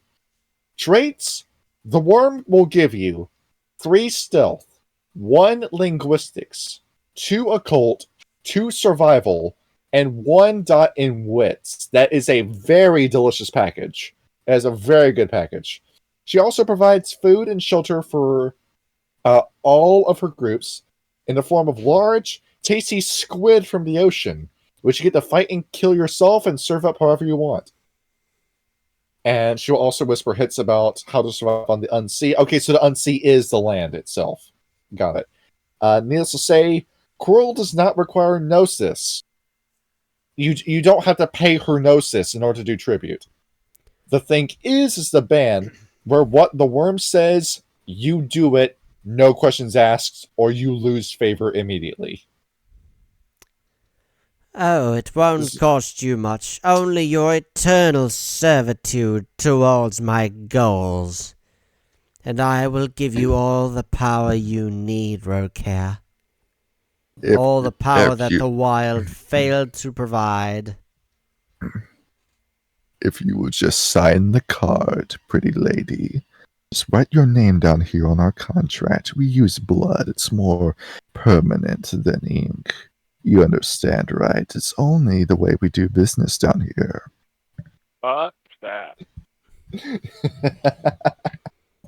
I don't know who plays the voice of the Locust Queen in Gears of War 2 and 3, but she would be perfect for to play the worm. And now for the more normal totems by comparison. Yes. Let's do Crab. Let's talk about Crab, I like crabs. who is a direct servant of the Weaver. Your traits is that you get +2 in science. I have never seen that with the totem in my life. That's kind of And a weird, po- but okay. And a point in seafaring. And if confronted with human technology, you receive a -1 difficulty to all rolls understanding it. And you also get 1 free day on land without having to spend Gnosis in order to go out onto land. The ban, once per week, Crab asks that her children venture onto land, even if they don't leave the beach. You just gotta spend a day on land every week, and then that's it. Just come on land, grab a beer, grab a sandwich, and then go back into the water. So you pick up chicks. Yep. Pretty easy. We also have a fun one in the form of Hurricane. Oh, fuck, what? A literal hurricane. You can just take this as your totem. Cool. Which gives you +2 intimidation, 1 dot in strength, and the Brightwater gift Restraint. The ban is that Hurricane asks that his slew in his service sink a vessel once per month. Wow, Hurricane's a dick. Pirates. You see that dinghy? Sink it. Let's see. Let's do an expensive one, Manta Ray, who is a totem of war, a capital W, A, and R when it comes to war. Traits, Manta Ray gives each of his children a permanent dot in stamina. They may also draw upon 3 points of willpower per story and receive 2 temporary points of harmony renown upon choosing him. The ban is that Manta asks that his children disrupt fishing operations by fouling nets, leaping aboard and killing the crew, or just simply sinking the ship. Well, it is a war totem. And now you may be wondering, do we have a shark for the sharks? Yes, we do have shark. We have wonderful shark. Sure. Who's like a lot like old Wolf of the Woods with the guru. The traits, Shark grants each of his children 1 point in strength, as if they didn't need enough of that already, and grants slews +2 in stealth and 2 additional damage in bites. Additionally, each member of a slew gets 2 temporary points of harmony renown. The ban is that Shark's children may never take pleasure or sadness in killing, and they're expected to never hold a grudge. That's a small price to pay. That's pretty fucking. This basically just amplifies the killing bite gift. Dog, this is rat but better in Yes. every way, shape, and form. This is rat but better. Yeah. So if your storyteller has shark available as a totem, take it and hope you get it. Yes, if you can serve shark, serve shark. Yeah, holy crap, this deals damage. And we've got like a few fetishes here and there, but I don't really like going over these because I like it when you make up the fetishes yourselves. So let's talk about the unique merits instead. Like constant sending, where you can become a psychic in Hamid form and keep your telepathy in Hamid form for 1 point. Fucking what? Yeah, awesome, right? Yeah, that's freaking wild. You also got good that's looking Rokea. with 2 points.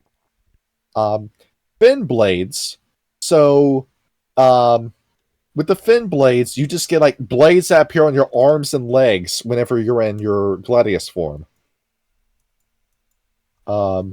Swim sideways. You remember that you need to step sideways by having a reflective surface? There is no such surface in the water. You have to use passing the net in order to step sideways. Oh, okay, that makes sense. But with swim sideways, pretty much you can just step sideways whenever you're in water.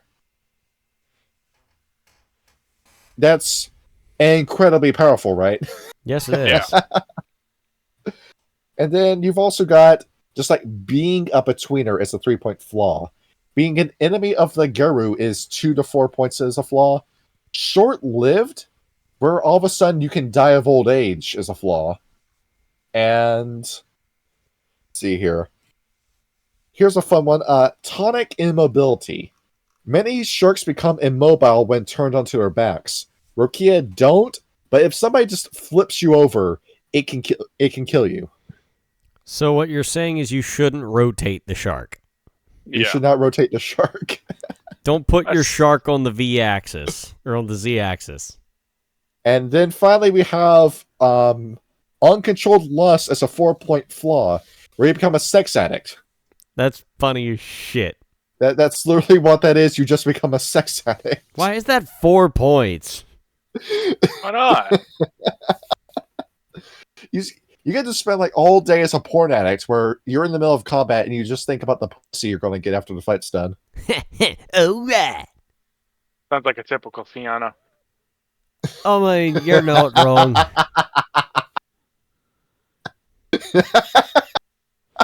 Thought I can't have to give that to him.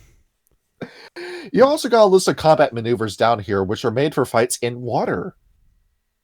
So, very happy I have this book. I'm very happy this is in my possession. Yeah, this is pretty neat.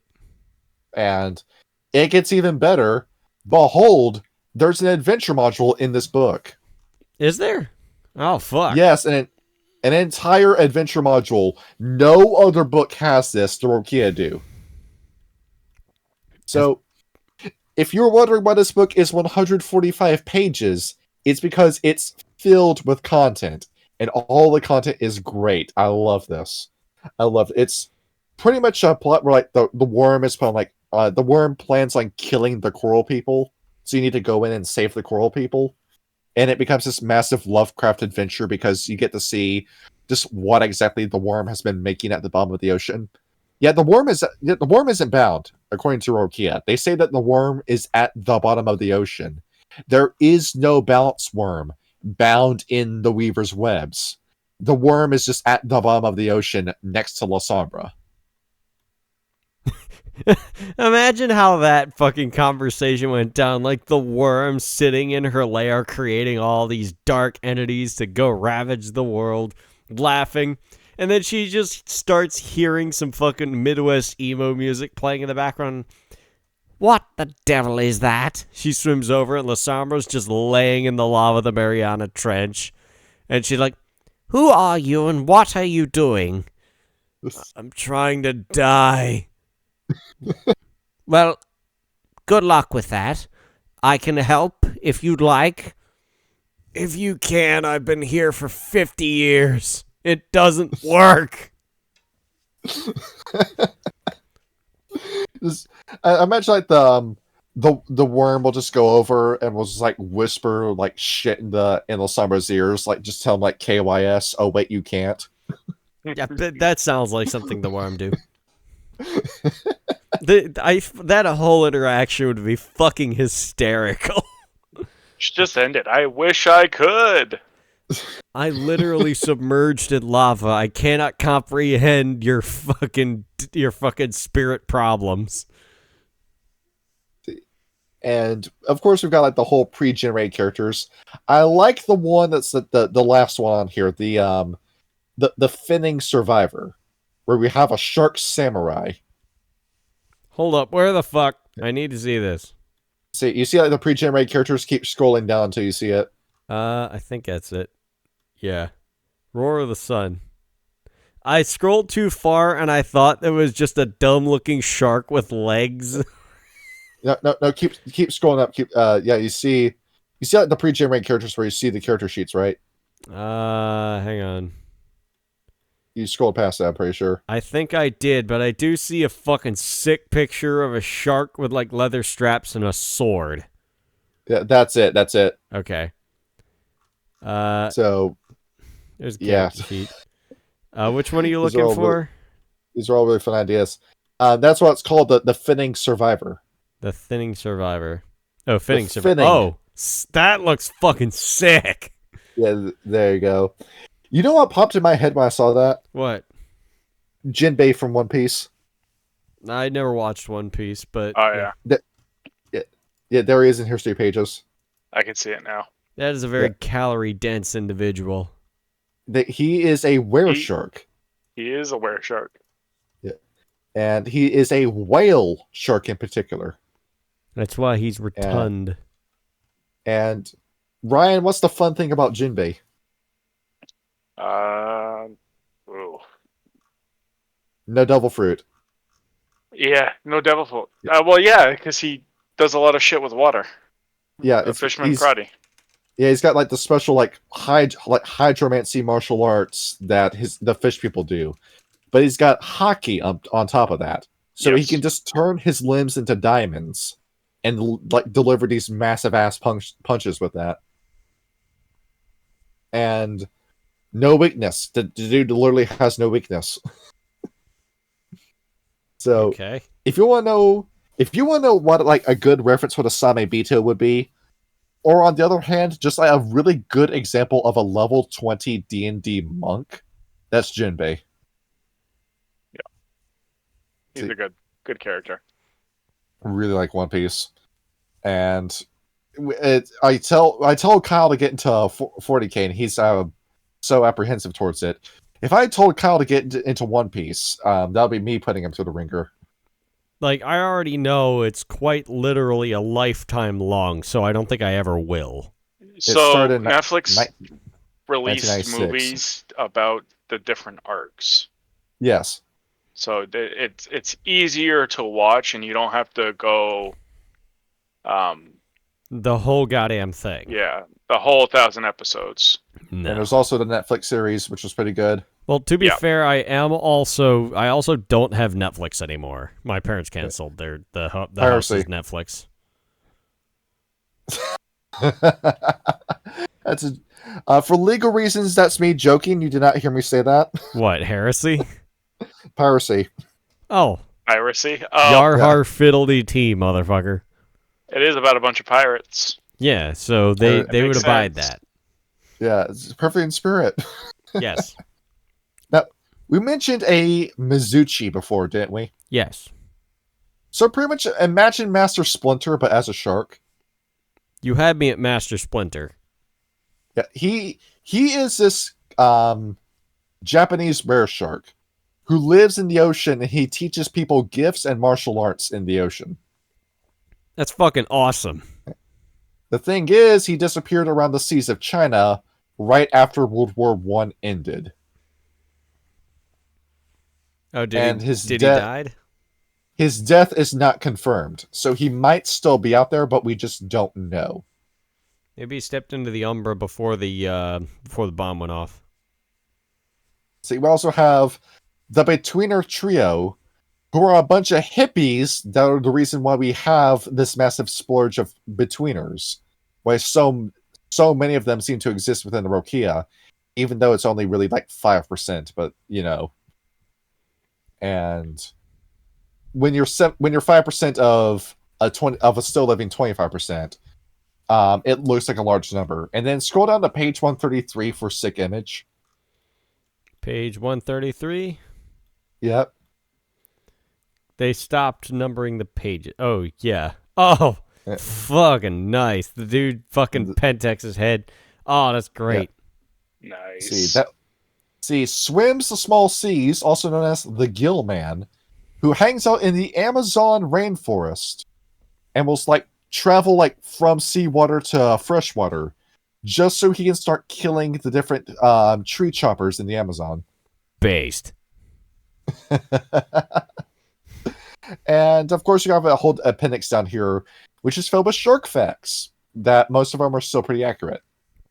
Yeah, it says, though, in the back of the book, it says that he knew from their language that they were natives, not soldiers, so he tried to change to Hamid form so as to not frighten them, but he could not. He lost his shape-shifting power, having stayed away from the sea for too long. Yep. Which, of course, sucks, but, you know, he's still a badass. I mean, when we eventually get to the Kinfolk episode, I'm going to be very happy when we talk about the Black Eagles. The Geta Fenris Kinfolk, who formed a private military company. Also based. Nice. Classic. And next, how we end all of our episodes, mixing splats. Yes, let's mix, shall we? Do you have any ideas for Werewolf involving the Rokea? Rage across the Philippines would be kind of sick. That'd be very fun. We could have like a king hippo were shark. Yes, although they did say that there's a lot of collaboration in Australia, and there is, correct me if I'm wrong, a Rage Across Australia. There is Rage Cross. There is, and So- that adventure module that's in this book takes place in Australia. So the Red Talons and the Rokea would get along spectacularly. Absolutely, genocide buddies. Yes. What else was I had an idea for? I had another idea for Werewolf, but I've since lost Well, it. who else is also in Australia? Previously the Bunyip. The Actina. Ah, yes, that's who I was thinking of. Yeah, and we have And Hurricane as a totem. Since the Rokea can take the actual honest to God worm as their totem, that would be a fucking revelation for the Uktena. After all, how do you think a great Actina would feel seeing a changing breed take his former boss and technically his father as their totem? That would not go over well. However, Piss there as hell. is the possibility that the Rokea spills. It's like, no, the worm's just down there in the Mariana Trench. And they're like, she's fucking what? Like, no, she's not bound at all. She's right over there. We can't get down there because there's too many things down there and there's not enough of us. I don't want to talk about myself, but in 3.5 we are adding the Buccaneer camp for the Actina. Oh, hell yeah. So, behold, that's your plot line right there. You get the pirate Actina to sail out into the ocean with the Rokea, and then behold, let's see how far deep into the ocean we can get fighting the worm. You basically go from a jaunty game of, modern Pirates of the Caribbean into Iron Lung real quick. Into Iron Lung, into Subnautica. All the fun. Go Subnautica and undersea then Iron nightmares. Lung. This is also what's kind of got my ass chapped about this, because with all the tentacle imagery with the worm, we never did with the mockery breeds in V20 get a rare octopus. I mean, that it makes sense. Then again, Can you imagine just how sick that would look? that would be pretty fucking tight. Let's see, going down the line from tribe to tribe, Black Furies, I don't really see them having that much in common. I don't think there's sharks in Greece now, is there? Yeah, I thought there were. Yeah, let me The pull, let me water's pull this warm up. enough. They would be in the Mediterranean. Let me pull up Mediterranean sharks. Let's see.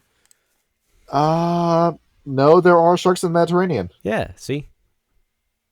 Okay, but given, hang on a minute, Typhon exists in Greek mythology. Actually, yes. Now that you say that, yeah, I actually could see that. Yep, you could do that. And the Black Wait. Furies have a great amount of reverence for the wild, so that works perfectly. I can also see it being adversarial because a Rokea tries to kill a woman that is Black Fury kinfolk, resulting in a massive spat between the Black Furies and this gigantic shark. Yeah, that'd be pretty fucking terrifying. See, the Bonars. We have a beach bum. We've got a beach shark. I guess the two of them can intersect at some point. I do recall in the Bonars episode that they talked about how some of their kinfolk might have met them and they smoked a lot of weed with them. You also have the Children of Gaia, where, given how slutty the Children of Gaia were for the Apis, upon hearing that the Rokea are here to fuck, They'd be the Children of Gaia drooling. would, immediately volunteer. Which changeling DNA or which changing DNA would supersede the other? Would it be the Rokea DNA or would it be the Garo DNA? They cancel each other out when it's that case. Then how did it work with the Apis then? With the Apis, they just needed the semen from the from the children of Gaia, and they put it in this. They mixed it with the blood bowl and then planted it into a garden, and it grew a Cabbage Patch baby. Oh, maybe they could do that with Rokea. Yeah, they rediscover it. Like, say, did you ever talk with the Apis, and do you know how to do this? And keep your fingers crossed that a Rokea is still alive that saw that. Even if they don't, they could probably contact their ancestors and get back to them. But even so, the guy is just going to run right up to the Rokea, jump onto them, grapple onto their torso. It's like, you and I are going to be good friends. Yeah, right here, right now. And the Rokea is like, all right, cool. Same with the Fianna, but I think the Fianna is more likely to get punched by the Rokea than the Child of Gaia. Yeah, they probably would find the Fianna just annoying. Get a Fenris. 1v1 me, bro. True. Yep. Yeah. Especially if they're worshipping the worm. We've been saying that since the start of the episode. Just Grim standing next to a submarine. Get on board, idiot. We're gonna go fight a shark. Glasswalkers, they would try to kill. Yes. Yep. Even though they did commune with the Weaver for several years, the Weaver is no longer their friend. So, upon hearing about the Glasswalkers, absolutely not. No peace between them.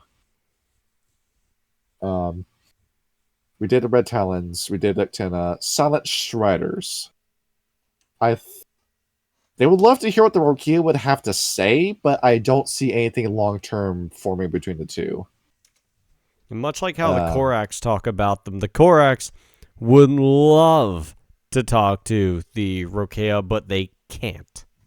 Yeah, we gotta find the seafaring raven. That'd be kind of neat, though. It's like, a fucking Korax disguises himself as like a pet bird on some old seafarer, just to get to talk to the Rokea. And we talked about the Stargazers when they go. Silverfangs and Sharelords kill on sight. Yeah. Yeah. The minute you find out what both of them have done, there's no way Rokea would let them live. Definitely. See, changing breeds, the Bastet can get fucked. We're not talking about the cats. Cats don't like water anyway. The Korax would have a fun conversation with them. Ratkin, those are buddies. Girl, they don't know the girl are still alive, and if they did, they think they'd just be a bunch of pussies. The Ananasi, I could see them getting in a fight with the Ananasi after they realize just how deeply they're tied in with the Weaver. Yeah. Going to, who are we forgetting? The Mokale. They're chumming with the Mokale. Well, they're neighbors, but they're not necessarily friends. Yeah, it's like brothers who grew up together and then moved away from each other into different houses and haven't really spoken with each other since. Yes. The Naga, they probably don't know the Naga exists, and that's to the Naga's benefit. Yes. I feel like I'm missing a changing breed. The Kitsune, that's who I'm feeling. We already talked about the Noisha during relationships. Yeah. And the Kitsune, given the beast courts of Asia, I can see the two talking. Yeah, with very, the very infrequently, but it could happen. And given that the Kitsune are on the planet to rebuild after the apocalypse, I can see them getting along great with the Rokea, who are waiting for the apocalypse to just happen already, so they can go back on and try to rebuild. So, the Kitsune and the Rokea, they'd be friends, but the kind of friends that just don't ever talk to each other. Yep. It's like they acknowledge each other, but they're not hand in hand. I feel like I'm still missing a changing breed. The Ajava? Let's see. That's who. I'm struggling with that. They're in the middle of Africa. I don't think they're going to be talking to a Rokea anytime soon. Yeah, you're in the middle of the African savannah. There's no way you're really talking. Okay, and I think that's it with Werewolf in terms of mockery breeds. The were frogs, the were rhino, the were rhino, the were cockroach, and the were ape.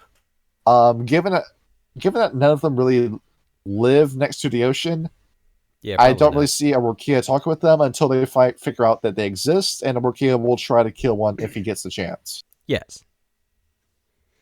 See, vampires. Well, Gangrel are the obvious pick of, they try to kill each other regularly, I imagine. Yeah. The gangrel, absolutely, because the gangrel keep just walking right smack dab into the middle of Gaian territory. Look, I just like being out the great outdoors, that's that. Went all the way to Canada to find out that it was filled with Wendigo. How was I supposed to know? I mean, I knew they were up there, I just tried to stay away from them, but they found me. I didn't look for them, they found me. I found you and committed a hate crime. For fuck's sake, I just wanted to retire. The Bruja, given how many of them are in Los Angeles, well, I'm not. I'm going to try my best to keep Sharknado out of my mouth. Be funny as shit. Already failed. Is, but the Bruja would definitely come across the Rokea at some point. Given that the Bruja have a tradition of going out to the beach, getting drunk, and partying with the Anarchs, which would, of course, draw the attention of a Rokea who, upon smelling that they don't bleed, would see about destroying this wormish abomination. I mean, Vampire Beach Party sounds fun. La Sombra. If that Dagon was La Sombra in your game at the very least, then yes, they already do have a rivalry with that clan. I mean, probably kind of hard to get there, but you could try. Given that these guys don't make menace, and given how few homins there are, this might be the one group that's uncorrupted by the Zimichi.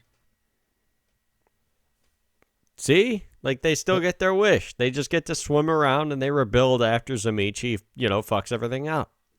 Yeah, after the Crucible of God happens with Gehenna, and God smites Zimichi off the face of the earth, the Rokea stick their heads out of the water and realize, hey, there's no life on the planet anymore.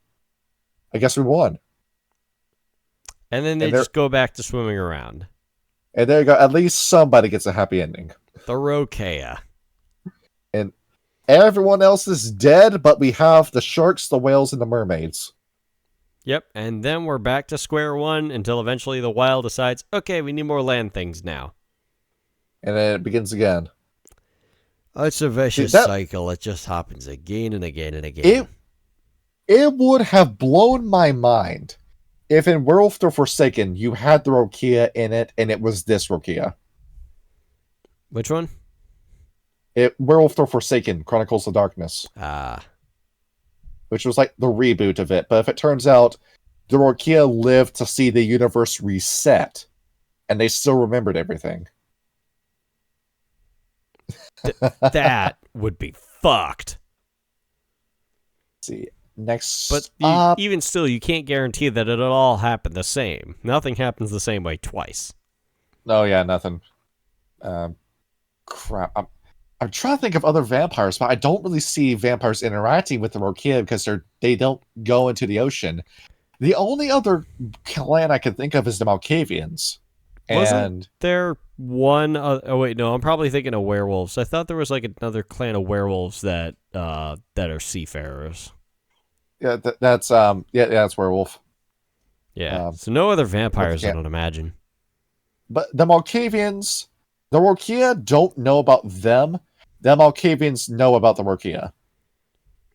From who? Just the network? Yeah, just the Madness Network, yes. I have received a vision of shock people. They call themselves the Rokea.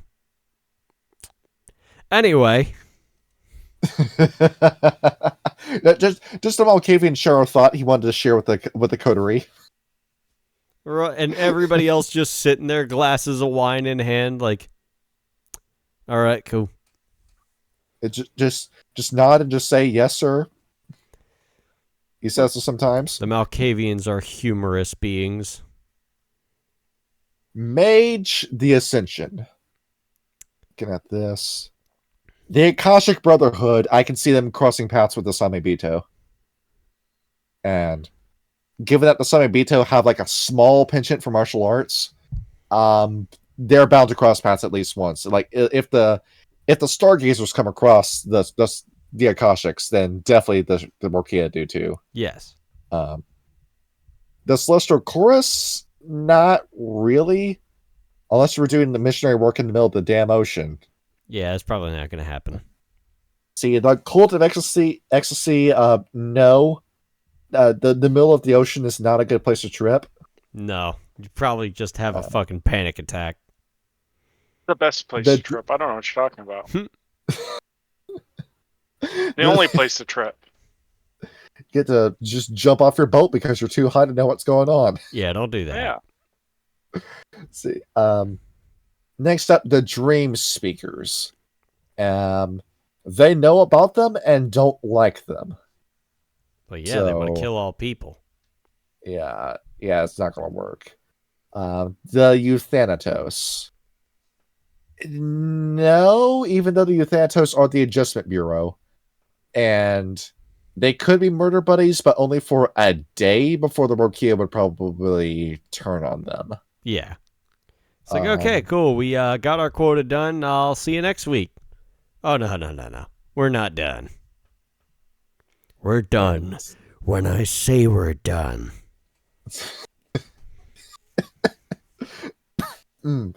Oh, shit. Don't die. The Hermetics, no. The Verbena, no. The Sons of Ether, no. And the Virtual Adepts, you gotta be kidding me. No, absolutely not. They're on the same shit list as the Glasswalkers.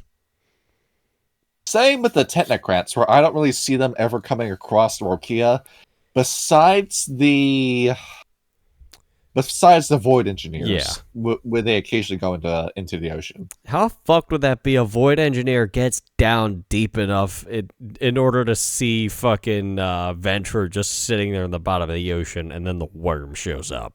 How fucked would that be? Yeah, the Sombra and the worm. Well, if there was somebody who could defeat the worm, it probably could be the Technocrats. Because they've ballooned in power to such a degree. Yeah. I mean, yeah, you look at the world we live in today, that was hypothetical stuff in the Technocrat book. Now we're living it. Yep. We got the shittiest cyberpunk future imaginable. Let's see.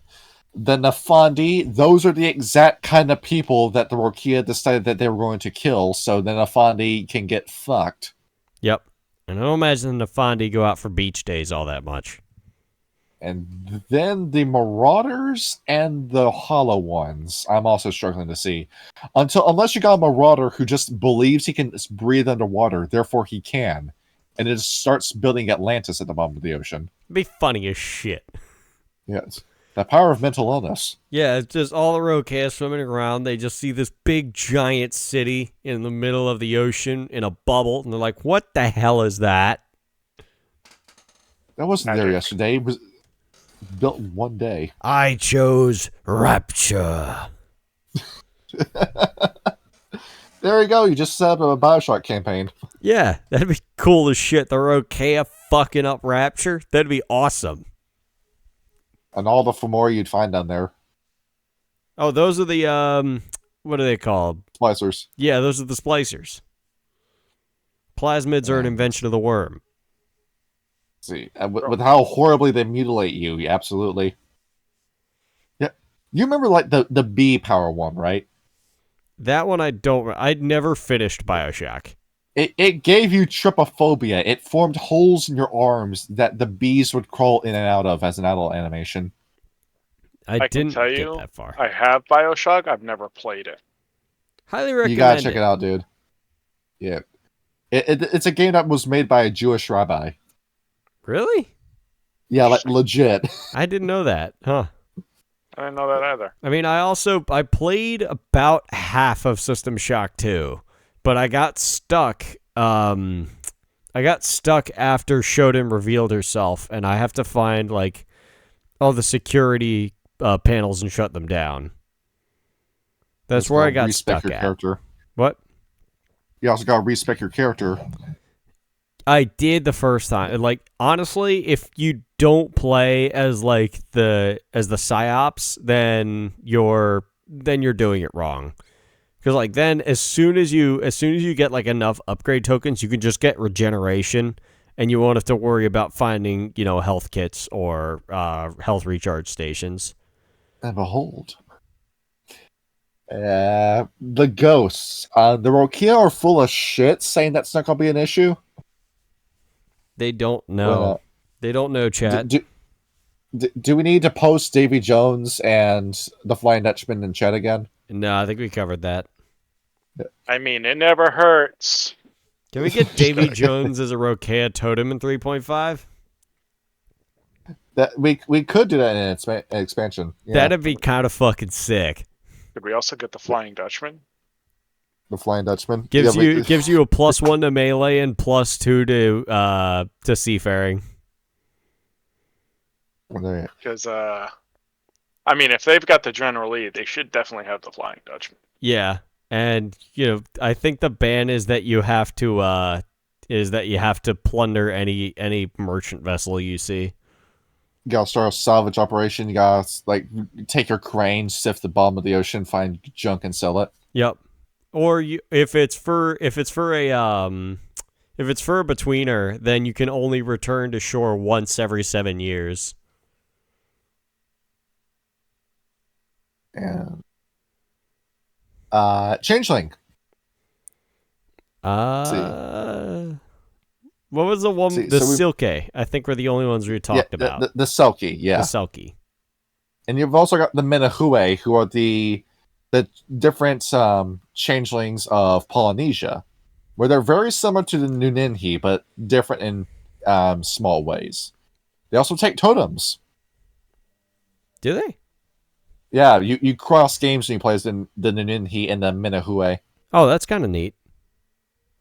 And speaking of other fun groups we can play with, in terms of the Kith, I can see an Ishu coming across one on her trails, and I can see a Puka making the mistake of swimming too far out into the ocean only to see a Rokea pop up beneath them. Yep, and then devour them. The Hassenpfeffer was delicious. There wasn't enough for everybody. Nah, it really wasn't. And I'm pretty sure the minute the Slua find out about them, the Slua would be interested in going out into the middle of the ocean just to scare themselves. Whoa. There's like sharks in the ocean. I should go out there. It'd be scary. This is just like that scene from Jaws. He's gonna like appear beneath me and I'm gonna slide her into his mouth. Yeah, with that rank 4 gift, yes. Oh, I was thinking earlier, we were talking about how the worm controls anything tentacle. Yes. Jellyfish is our worm. Are they? Jellyfish. They have tentacles. Oh, yeah. I mean, their stingers are technically tentacles, yeah. Have you ever stung by... Good. The two Australian guys are like playing catch with a jellyfish. I have not seen that. I've seen the video of the dolphins playing catch with a puffer fish. It was really funny. I love there's a video where like one of the dolphins breaches and just yeets the puffer fish. See. Oh no, the video got deleted. Oh. Shit. Oh. Have you ever been stung by a jellyfish? That shit hurts. It's like an electric shock that goes through your body is what it feels like. Not really, no. Like for every time I've been stung, like believe it or not, there's actually a lot of jellyfish around about the East Coast, at least where the water's kind of warm. But I remember there was like a huge amount of jellyfish last time I went to the beach, and I got stung on my leg. You don't feel it at first, but then like the rash appears. If you pour vodka on it, it goes away. But it's just really uncomfortable. I thought you pissed on it. Yeah, you either pee on it or you pour vodka on it. If you mix the two together, what does it do? It does both. I don't know. It's so weird, such a like weird animal too. Because like, where's the head on it? There really isn't one. See, the wild makes weird stuff, you know. Well, yeah, that's what it The does. weaver in the world. It's its job. Anyway, So I'm just pulling up gifs of jellyfish. I'm just looking at them swimming. anyway, do we need to talk about demons at all? See, demons. Well, given some of the demons in Demon of Fallen, yes, there are demons in the ocean. As for one, let me pull up like Demon of Fallen Dagon. Let me pull this guy up. Yeah, this guy, whose real name is. Okay, we're not going to attempt to say that. We're just going to say what it stands for. He that withstands the lightning, and also known as the Imperator, is an Archduke of Hell who is residing within the ocean and is neighbors with his little buddy Abaddon. And looking at where he is, where is this guy? Where can I find Dagon out in the world? Come on, where are you? Try to get an exact location. I'm not getting a spot where he is, but I'm pretty sure, given that the Lovecraft tale, he's in the ocean. More than likely. Getting at all this shit. Maybe if we click this link, we'll find out where he is. Nope. Oh, there he is. There he is. He's in India. Oh, yeah. Then the Rokea will probably see him. Yeah, there he is. You gotta go across there and behold, demon from hell at the bottom of the ocean. Let's pull up the Pathfinder version of him. That's fair. Let's see. Yeah. He looks sick in Pathfinder, by the way. Does he? Here, throw it in history Yeah. pages. Yeah, here he is. Yeah, he does. Look at that. Fuck. There he is. Massive in size, too. Yeah, it looks just fucking giant. And yeah, that's like the Demon of Fallen Demon. So he's an Archduke. He's not the Earthbound, where that's a level 10 torment demon that potentially has the power to destroy the world. Oh, maybe he can fight So- Samichi for us. Yeah, there we go. It's going to take everything the Rokea have just to kill one demon. Yeah, that might not And- be a fight worth picking at where they're at. And Hunter the Reckoning, as described before, I don't really see a hunter going out of his way to hunt down a shark. Probably not. Unless that's Yeah. what they were talking about when they were talking about sending, where it's like, what does a human in a cage with a stick mean? That stick has like a little bit of like a shocky end to it. Yeah, don't do that. And I believe we're out of things to talk about. Yes. Yep. So, the Rokea. Were sharks. They're cool. Play the Rokea. Or put them in your game if Very happy. you can. I'm very happy about these guys. I would love to put them to a game at some point, but like Rage Across Appalachia, I mean, where's the ocean? Virginia Beach, but you'd have to take a 4-hour drive to get there, and there wouldn't do much when you're there, aside from drink, party, and then maybe find a wereshark. Unless at some point in the game we're driving all the way down to South Carolina to Myrtle Beach. I doubt we're going to find a Rokea there. The furthest I And- plan to have you go, I think, is like Knoxville, Tennessee, or somewhere, or Lexington, Kentucky. I think are the two only other places that are further southern than where the game planned to be. And then Rage Across Russia. There's not going to be any sharks there because it's too fucking cold. And it's in The middle of West Russia. It's in West Russia. And then we've got Dark Ages Vampire after that. And even though there's the Mediterranean Ocean, putting a Rokea in the story would kind of draw attention away from what the story's going to be. Yes. And Might just that want to wait leaves till we're in like a, wetter environment. so that leaves my Hunter the Reckoning game, which is in Australia. And now I got to figure out where I'm going to put a shark in that game. Well, you're in Australia. Go to the Great Coral Reef. Sure, there's a grotto we go. there. You got to find a place to put them in. Unless you want to take place in And- like the middle of goddamn Australia. Yeah, we're currently in Queensland in that game. Oh, then you can find a Rokea there, can you?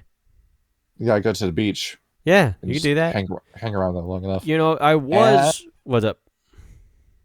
Part of me is thinking too, like eventually in the future, do like an all Rokea kind of game. That'd be neat. It'd be a short campaign, but that'd be neat. Yeah, Ryan, would you want to play as a shark? Or Yeah, I was initially before I got thrown into doing Rage Cross Appalachia. I was Before you got thrown into. yes. I was Asshat?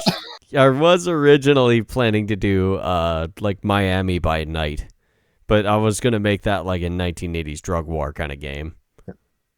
And that would be a good place to have the Macaulay and the Rokea in one place. Yes, disposing Like a body of somebody out in the Everglades. Oh, look, a Macaulay. Like you can just like eschew the werewolves altogether and just have it be those two. Yeah, you control entire honestly territory. could. And then behold, we have the guy as the final boss with all the snakes in the Everglades. Yes. And yeah, I would love to use these guys. I just need to find the opportunity as to when to use them. That's the only blemish of the Rokea. They're a fucking awesome changing breed, but they're very hard to implement to a game that isn't anywhere near water.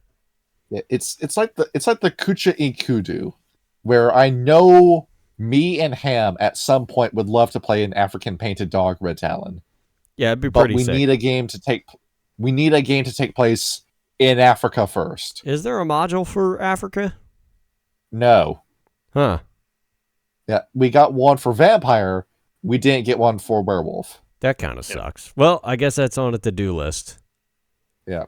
Anyway. Well, we're Rage Across Africa. That's going to take a shitload of research. Yeah, it would. Anyway. Oh my god.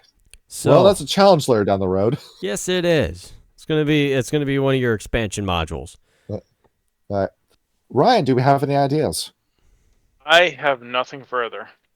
Nope. We're all sharked out. Yep. Shark All Week, right. ladies and gentlemen. Have fun.